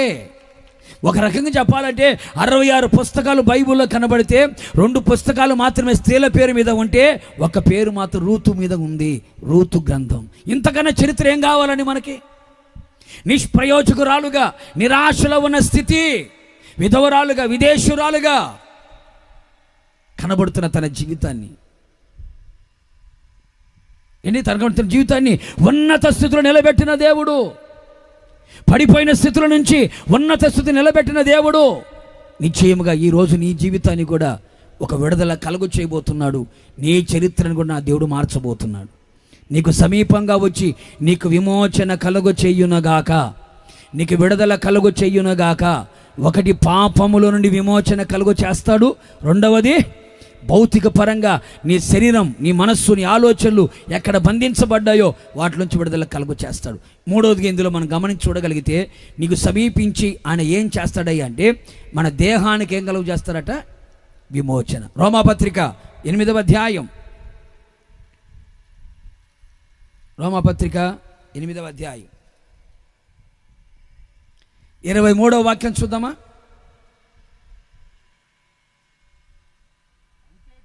అంతేకాదు ఆత్మ యొక్క ప్రథమ ఫలములు నొందిన మనము కూడా దత్తపుత్రత్వము కొరకు, అనగా మన దేహము యొక్క విమోచనము కొరకు కనిపెట్టుచు మనలో మనము మూలుగుచున్నాము. నా యొద్దకు సమీపించి నన్ను విమోచించు అన్నాడు, పాపములను విమోచించు అన్నాడు, అలాగే బంధించబడిన స్థితిలో నుంచి విమోచించు అన్నాడు. మూడవదిగా నా దేహానికి ఏం కలగాలి? విమోచన కలగాలి. అందుకే ఆత్మ యొక్క ప్రథమ ఫలములు నొందిన మనము కూడా, అంటే మారు మనసు పొందిన నీవు, బాప్తీసం పొందిన నీవు కనిపెట్టి ప్రార్థన చేసి విశ్వసించి ప్రార్థించి విధేయతను చూపించి పరిశుద్ధాత్మను పొందుకొని ఆత్మ వరము ఆత్మ ఫలము పొందుకొని ఆత్మ నియమమును పాటిస్తూ ఆత్మ సంబంధులుగా మనం కనబడి ఆత్మ సంబంధ వరములతో నింపబడిన మనము పరిశుద్ధాత్మ చేత నడిపించబడుతూ పరిశుద్ధాత్మ వశములో ఉంటూ పరిశుద్ధాత్మ స్వాధీనములో ఆధీనములో కనబడుతున్న మనమందరం కూడా దత్తపుత్రత్వము కొరకు, అనగా దేహ విమోచనము కొరకు మనలో ఉన్న ఆత్మ వలన మనం మూలుగుతూ ఉన్నాము. దేహానికి విమోచన కలగాలి. దేహ విమోచన ఎందుకు? బైబిల్ అంటుంది, రక్త మాంసములు దేవుని రాజ్యమును స్వతంత్రించుకొననేరవు. మరి రక్త మాంసములు దేవుని రాజ్యాన్ని స్వతంత్రించుకొనకపోతే దేవుని రాజ్యానికి ఎలా వెళ్ళాలి అంటే ఈ దీన శరీరం మహిమగల శరీరముగా మార్చబడాలి. ఈ క్షయమైపోయే శరీరం అక్షయతను ధరించుకోవాలి. మర్త్యమైపోయే ఈ శరీరం అమర్త్యతను ధరించుకోవాలి. ఇలా ధరించుకోవాలి అంటే నీ ఆత్మలో, నీ శరీరములో దేవుని ఆత్మ ఉండాలి. పరిశుద్ధాత్మతో నువ్వు నింపబడాలి. అందుకే యేసుక్రీస్తు ప్రభుల వారు భూమి సంచరించుచున్న దినములలో శిలువ మరణం పొందక మునుపు చెప్పాడు, నేను తండ్రి వద్దకు వెళుతున్నాను, తండ్రిని వేడుకుంటాను, ఆదరణకర్తను పంపిస్తాను, ఆదరణకర్త మీలో కూడా ఉంటాడు అని చెప్పాడు. యేసయ్య చనిపోయి తిరిగి లేచిన తర్వాత 8వ దినమున శిష్యుల మధ్యలోకి వచ్చి పరిశుద్ధాత్మను పొందుడి అని వారి మీద ఊదాడు. అని ఆరోహణం అయిపోతున్న చివరి రోజున అని చెప్పిన మాట, మీరు యెరూషలేము నుండి వెళ్ళక నా వలన వినిన తండ్రి వాగ్దానము కొరకు మీరు కనిపెట్టండి, పరిశుద్ధాత్మ మీ మీదకి వచ్చినప్పుడు మీరు శక్తిని పొందుతారు. భూదిగంతముల వరకు, యూదయ సమరయ గలిలయ భూదిగంతముల వరకు నాకు సాక్షులుగా ఉంటాను ప్రభు చెప్పాడు. ప్రియమైన సహోదరులారా, దేహ విమోచన కలగాలి, ప్రభు రాకలు ఎత్తబడాలి, ప్రభుతో కూడా ఉండాలి, సింహాసనం మీద కూర్చోవాలి. 4 జీవులు 24 పెద్దలు, కోట్ల కొలది దేవదూతలు ఆ పరలోక పట్టణములో, ఆకలి తప్పు లేని రాజ్యములో, గొర్రెపిల్లయ్య దీపంగా ఉన్న రాజ్యములో, 12 పునాదులు కలిగిన ఆ పట్టణం, బంగారు వీధులు వేయబడిన ఆ పట్టణములో యుగ యుగాలు ప్రభువుతో కూడా మనం ఉండాలి అంటే, ఆయన ముఖ దర్శనం చేసుకుంటూ ఆయన సేవించుకుంటూ ఉండాలంటే మన దేహానికి విమోచన కలగాలి. ఆయన మనకు సమీపముగా ఉండి మనకు దేహ విమోచన కలుగు చేస్తాడు. ఆ దేహ విమోచన కలగడానికి పరిశుద్ధాత్ముడు మనకు సమీపముగా ఉండాలి. కూడా చెప్పలు గట్టిగా, ఆత్మ నీతో ఉండాలి, నీలో ఉండాలి. ఆ పరిశుద్ధాత్మ అనుభవాల మధ్యలో మనం నడిపించబడుతున్నప్పుడు మన దేహానికి ఏం కలుగుతుంది? ఒక విమోచన కలుగుతుంది. ప్రభు రాకడ కొరకు మనం సిద్ధపడతాం, ప్రభు రాకడలో మనం ఎత్తబడతాం, ప్రభువుతో కూడా మనం ఉంటాం. అందుకనే యేసయ్య మనకి ఎప్పుడు ఎలా ఉండాలి? చెప్పలు ఎలా ఉండాలండి? సమీపముగానే ఉండాలి. ఒకటి, ఆయన మనకు సమీపముగా ఉన్నప్పుడు, మనం ఆయనకు సమీపముగా ఉన్నప్పుడు ఆత్మలో, ప్రాణములో, శరీరములో పేదరికం అనేది ఉండదు. రెండవదిగా ఆయన మనకు సమీపముగా ఉన్నప్పుడు, అనగా క్రీస్తు అనే బండ మీద అపోస్తులు ప్రవక్తలు వేసిన పునాది మీద మనం కట్టబడినప్పుడు మనం కదలచబడకుండా కదలని రాజ్యంలో మనం నిలిచి ఉంటాము. మూడవదిగా ఆయన మనకు సమీపముగా ఉన్నప్పుడు ఆయన మనల్ని విమోచిస్తాడు, పాపములో నుండి విమోచన కలుగు చేస్తాడు, లోక సంబంధమైన వాటిలో నుంచి విడుదల కలుగు చేస్తాడు, అలాగే మన దేహానికి విమోచన కలుగు చేస్తాడు. నిశ్చయముగా ఆయన మనకి ఎల్లప్పుడూ సమీపముగా దగ్గరగా ఉండునుగాక. మనం ఆయనకి సమీపముగా దగ్గరగా ఉందుముగాక. ఈ మూడు మాటలు మన ఆత్మకి, మన ప్రాణానికి, మన శరీరానికి చాలినట్లుగా ప్రభు చేసి రాకడ వరకు మనకు దగ్గరగా సమీపముగా ఉండి నడిపించునుగాక. ఈ మాటలను యేసయ్య మన హృదయంలో స్థిరపరిచి నూరంతలుగా ఫలింపచేయునుగాక. God bless you. అందరు లేచి నిలబడదాం. ఒకసారి అందరు లేచి నిలబడదాం. ఆకాశం వైపు చేతులు పైకెత్తుదాం, కన్నులు మూద్దాం, నోరు తెరుద్దాం. ఈ మొదటి రాత్రి కృపగల దేవుడు మనతో మాట్లాడిన ప్రతి మాటను మనం జ్ఞాపకం చేసుకుందాం. ప్రతి మాటను మనం జ్ఞాపకం చేసుకుందాం. ఎవరు అనాలోచనగా, నిద్రమత్తుగా, నిర్లక్ష్యంగా దేవుని సముఖంలో కనబడక, అటు ఇటు తిరుగులాడక, ఉన్న చోట నిలబడి చెప్పిన మాటలన్నిటినీ జ్ఞాపకం చేసుకుందాం. చెప్పిన మాటలని జ్ఞాపకం చేసుకుందాం. ప్రభు నీతో ఏమైతే మాట్లాడి ఉన్నాడో, ప్రభు నీతో ఏమైతే చెప్పి ఉన్నాడో, చెప్పిన మాటలన్నిటినీ మరలా మనం స్మరణ చేద్దాం, మరలా ధ్యానము చేద్దాం. మనలో ఎవనికి ఆయన దూరముగా ఉండేవాడు కాదు. ఎల్లప్పుడూ ఆయన మనకు సమీపముగా ఉండే దేవుడు, ఎల్లప్పుడూ మనకు దగ్గరగా ఉండే దేవుడు. మనము ఆయనకు మనం ఎల్లప్పుడూ సమీపముగానే ఉండాలి, ఎల్లప్పుడూ మనం దగ్గరగానే ఉండాలి. ఆకాశం వైపు చేతులు పైకెత్తి, యేసయ్యా నేను నీకు దూరముగా ఉండను, నేను నీకు దూరముగా వెళ్ళను, నీవు నాకు సమీపముగా ఉండండి, మీరు నాకు సమీపముగా ఉండండి యేసయ్యా, మీరు నాకు దగ్గరగా ఉండండి యేసయ్యా, నేను నీకు దగ్గరగా ఉంటాను యేసయ్యా, నేను నీకు దూరం అవ్వను యేసయ్యా, నేను నీకు దూరము కాను యేసయ్యా. రెండు చేతులు పైకెత్తి అడుగుదాం. ఎవరైతే ఆయనకు సమీపముగా ఉంటారో పేదరికము రానివ్వకుండా ఆయనను పోషించగలిగిన వాడు, ఆత్మీయ పేదరికం, శారీరక పేదరికం, భౌతికమైన ఏ పేదరికము రానివ్వకుండా నీకు సమృద్ధినివ్వగలిగిన వాడు. తప్పిపోయిన కుమారుడు తండ్రికి దూరమై కరువు కోరలో చిక్కుకున్నట్లుగా తండ్రి ఇంటిలో సమృద్ధిని అనుభవించిన వాడు తండ్రికి దూరమై పేదరికములకు వెళ్ళిపోయాడు. దేవునికి దూరమైపోతున్నావేమో, అందుకే నీ జీవితంలో కరువు, అందుకే నీ జీవితంలో కొరత, అందుకే నీ జీవితంలో కొదువ తక్కువ లేమి నేను వెంటాడుతూ ఉన్నాయి. ఈ రాత్రి నీ పేదరికం నిర్మూలన చేయడానికి, నీ పేదరికం నుంచి తప్పించడానికి, నేను విమోచించడానికి, నీకు విడుదల కలుగ చేయడానికి నా యేసు సమీపముగా వచ్చాడు. నా యేసయ్య నీకు సమీపముగా వచ్చాడు, నీకు దగ్గరగా వచ్చాడు. ఈ రాత్రి నీ పేదరికం నిర్మూలన చేయబడును గాక, నీ శాపము కొట్టివేయబడును గాక, నీ దరిద్రత దూరమైపోవును గాక, నీ లేమి తొలగిపోవును గాక, ఆత్మలో సమృద్ధిని పొందుదువు గాక, శరీరంలో సమృద్ధిని పొందుదువు గాక, ప్రాణంలో సమృద్ధిని పొందుదువు గాక. పేదరికము లేకుండా నా దేవుడు నిన్ను పోషించాలని ఆశపడుతూ ఉన్నాడు. ఆయన మనకు సమీపముగా ఉన్నట్లుగా ఆయనకు సమీపమున ఒక స్థలం ఉన్నది, ఆ స్థలములో ఒక బండ ఉన్నది, ఆ బండ మీద మనం నిలబడాలి. క్రీస్తు యేసు ముఖ్యమైన మూలైనట్టుండగా అపోస్తులు ప్రవక్తలు వేసిన ఆ పునాది మీద మన జీవితాన్ని కట్టాలి.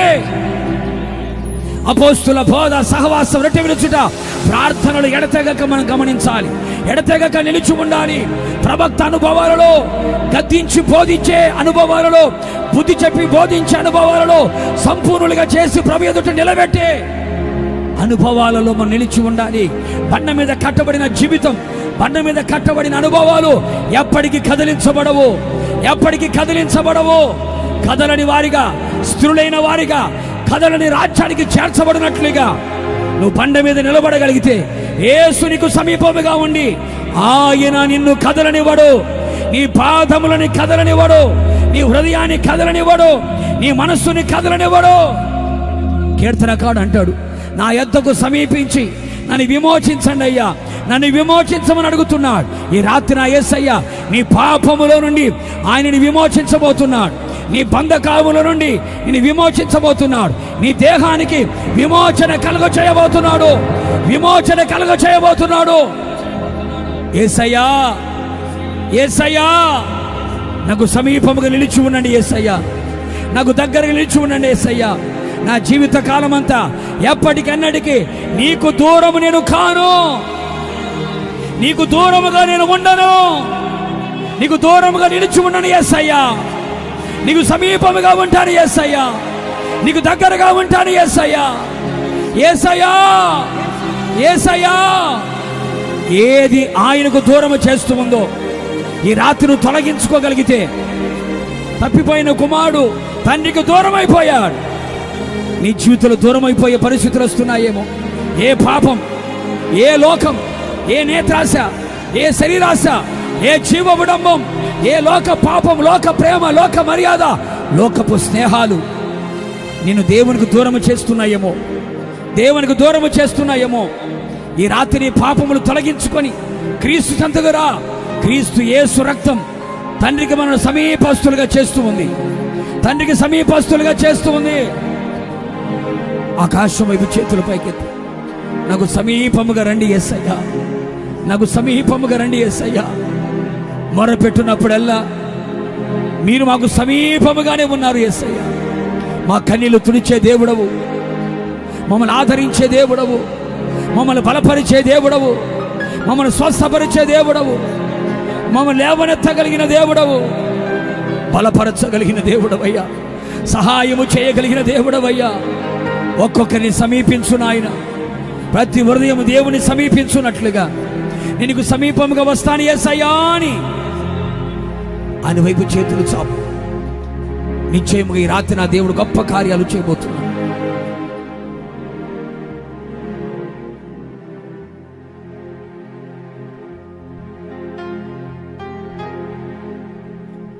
నిరంతరం నీతోనే జీవించాలనే ఆశనన్నిల బ్రతికించుచున్నది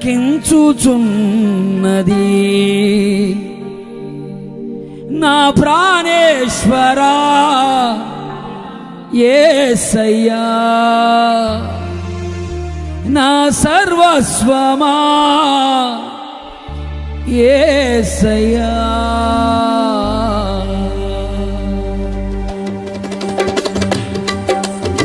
నిరంతరం నీతోనే జీవించాలనే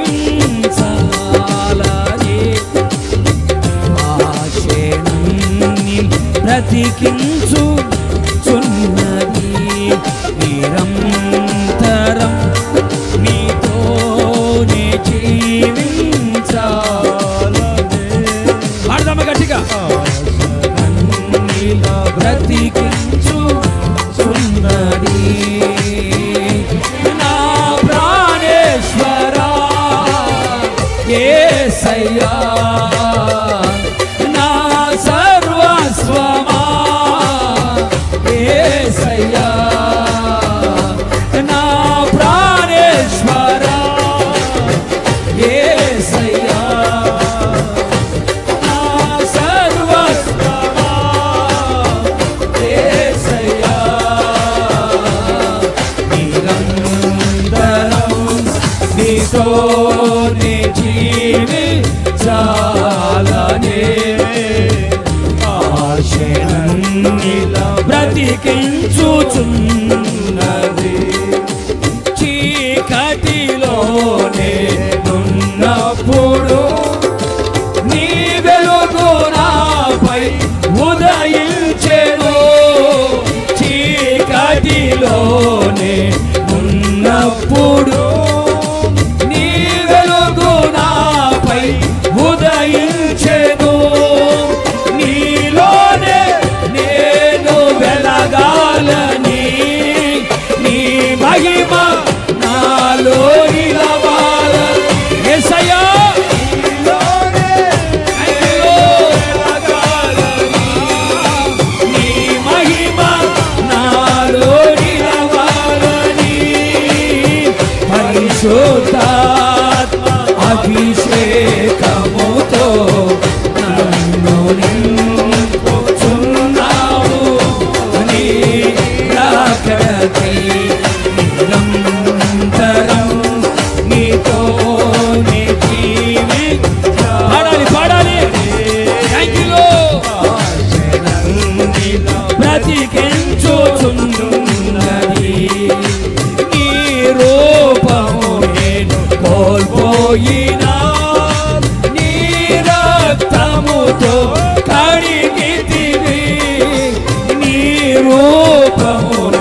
చూచుచున్నావు రాకడకై ఆనుడా నా ప్రాణేశ్వరా మరువని దీని ప్రేమానురాగం కారుణ్యుడా నా ప్రాణేశ్వరా మరువని దీని ప్రేమానురాగం నాలోని ఆశలు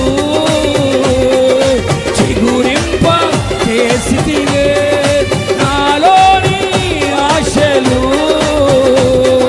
చిగురింప చేసితివే ఎన్నాళ్ళు నే బ్రతికున్నాను ఈ కొర్రకి ఇలా జీవింతును ఎన్నాళ్ళు నే వేచి ఉన్నాను ఈ కొర్రకి ఇలా జీవింతును నా ప్రాణేశ్వరా యేసయ్యా నా సర్వస్వమా యేసయ్యా నా ప్రాణేశ్వర నా సర్వస్వమా యేసయ్యా యేసయ్యా యేసయ్యా యేసయ్యా యేసయ్యా యేసయ్యా నా సర్వస్వమా నా ప్రాణేశ్వర నా సర్వస్వమా నా ప్రాణేశ్వర యేసయ్యా యేసయ్యా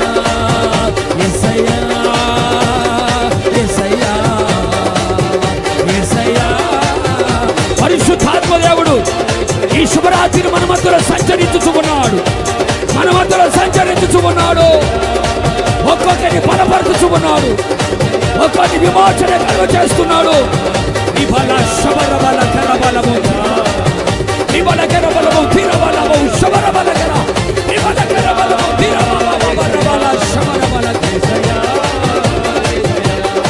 నిరంతరం నిరంతరం నిరంతరం నిరంతరం నిరంతరం నిరంతరం నిరంతరం ఈ బలము శబర బల కర బలము తీర బల పరిశుద్ధాత్మ పూర్ణులై పరిశుద్ధాత్మ పూర్ణులై దైవ శక్తిని అనుభవించండి దైవ శక్తిని అనుభవించండి అదిగో ఆయన వరకు సమీపముగా ఉన్నాడు మన మధ్య సమీపముగా ఉన్నాడు లెక్కలేని అద్భుతములు చేయనట్లుగా లెక్కలేని అద్భుత కార్యములను ఎవడు తెలుసుకోలేని మహత్తరమైన కార్యములని మన మధ్యలోనే చేయుచున్నాడు చేయుచున్నాడు సంచరించుతున్నాడు యేసయ్యా యేసయ్యా యేసయ్యా యేసయ్యా యేసయ్యా యేసయ్యా యేసయ్యా యేసయ్యా ఈ శుభరాత్రి మనకు సమీపముగా నిలిచి ఉన్న దేవుడు ఒక తీర్మానంతో ప్రార్థన చేసుకో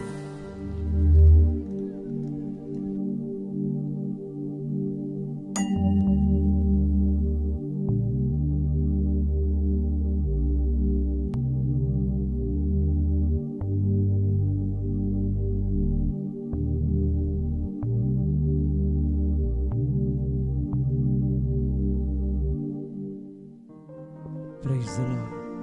అలాగనే కళ్ళు మూసుకొని ఉండగా మన మధ్యలో హైదరాబాద్ ప్రాంతంలో దేవుని సేవలో వాడబడుచున్న పాస్టర్ కుమార్ వచ్చి ప్రార్థన చేస్తారు.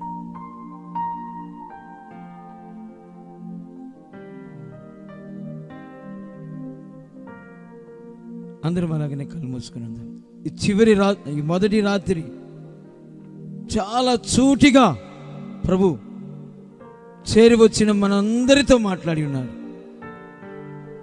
ఆయన నీతో సమీపంగా ఉండాలనే ఉద్దేశంతో మనతో మాట్లాడి ఉన్నారు. ప్రార్థన చేద్దాం.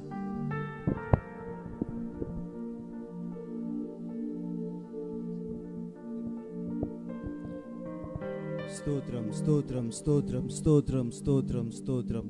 మహోన్నతుడా, కృపగల తండ్రి, వందనాలు ప్రభువా. అయ్యా స్తోత్రం ప్రభువా నైనా. అయ్యా అభిషేకించబడిన వర్తమానము ప్రభువా నైనా, మా హృదయాలని, మా హృదయ లోతుల్ని ప్రభువా నైనా మీరు తాకినందుకు వందనాలు ప్రభువా. అయ్యా విరిగిన మనసుని, నలిగిన హృదయాన్ని ప్రభువా నైనా తట్టి లేపి మరి నడిపించినందుకు వందనాలు ప్రభువా. అయ్యా ఎండిన భూమిలో ప్రభువా తొలకరి వర్షం వలె ప్రభువా మా హృదయాన్ని మీరు తాకినందుకు వందనాలు ప్రభువా. అయ్యా అవివేకులమై ప్రభువా నైనా సొంత జ్ఞానముతో నడిచి నడిచి అలసిపోయిన బ్రతుకుని ప్రభువా తట్టి లేపి తిరిగి మరి నీ వైపు నడిపించినందుకు వందనాలు నాయనా. స్తోత్రం తండ్రి. అయ్యా స్తోత్రం నాయనా, స్తోత్రం ప్రభువా నైనా. ఇంతవరకు నైనా మా ఆత్మని నైనా మీరు తాకినందుకు అయ్యా నైనా మా ఆత్మని ప్రభువా నైనా తిరిగి అయ్యా లోతైన పునాదులలో బండ మీద నిలబెట్టినందుకు వందనాలు ప్రభువా నైనా. స్తోత్రం స్తోత్రం ప్రభువా. అయ్యా నీ దాసుని బలంగా వాడుకున్నందుకు వందనాలు ప్రభువా. అయ్యా పర్వతము మీద గర్జించు సింహము వలె మా మధ్యలోని దాసుని నిలబెట్టి మాతో మాట్లాడించినందుకు వందనాలు నాయనా. అయ్యా స్తోత్రం స్తోత్రం ప్రభువా నైనా. కూడి వచ్చిన నీ బిడ్డల్ని దీవించు, ఆశీర్వదించు. తిరిగి వెళ్తుండగా ప్రభువా నైనా మార్గం అన్నిట్లో తోడుగా ఉండు.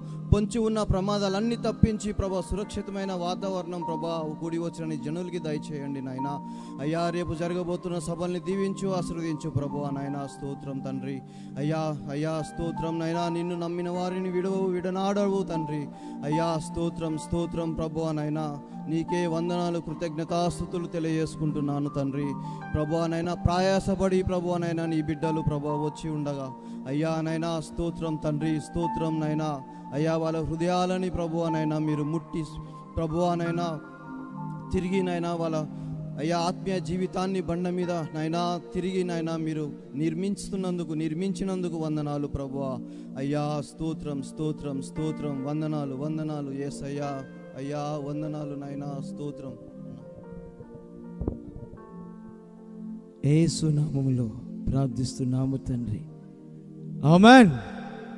మన పరమ తండ్రి అయిన దేవుని ప్రేమ, నిజ దేవుడును ప్రియ రక్షకుడైన యేసయ్య కృప, పరిశుద్ధాత్మని యొక్క అన్ని సహవాసం, సమాధానం సకల పరిశుద్ధులకును ఈ దినం చక్కగా అనేకమైన ఆత్మీయమైన విషయములను బహుచూటిగా మనతో మాట్లాడిన అయ్యగారికిని, వారి సేవ పరిచర్య అంతటికిని, వారితో చేరి వచ్చిన బృందం అంతటికిని, ఆలకించి సమీపించి వినిన మనందరికీ ప్రభు రాకడ సదాకాలం ఆయన ఎదుట నిలబడుటకు తగిన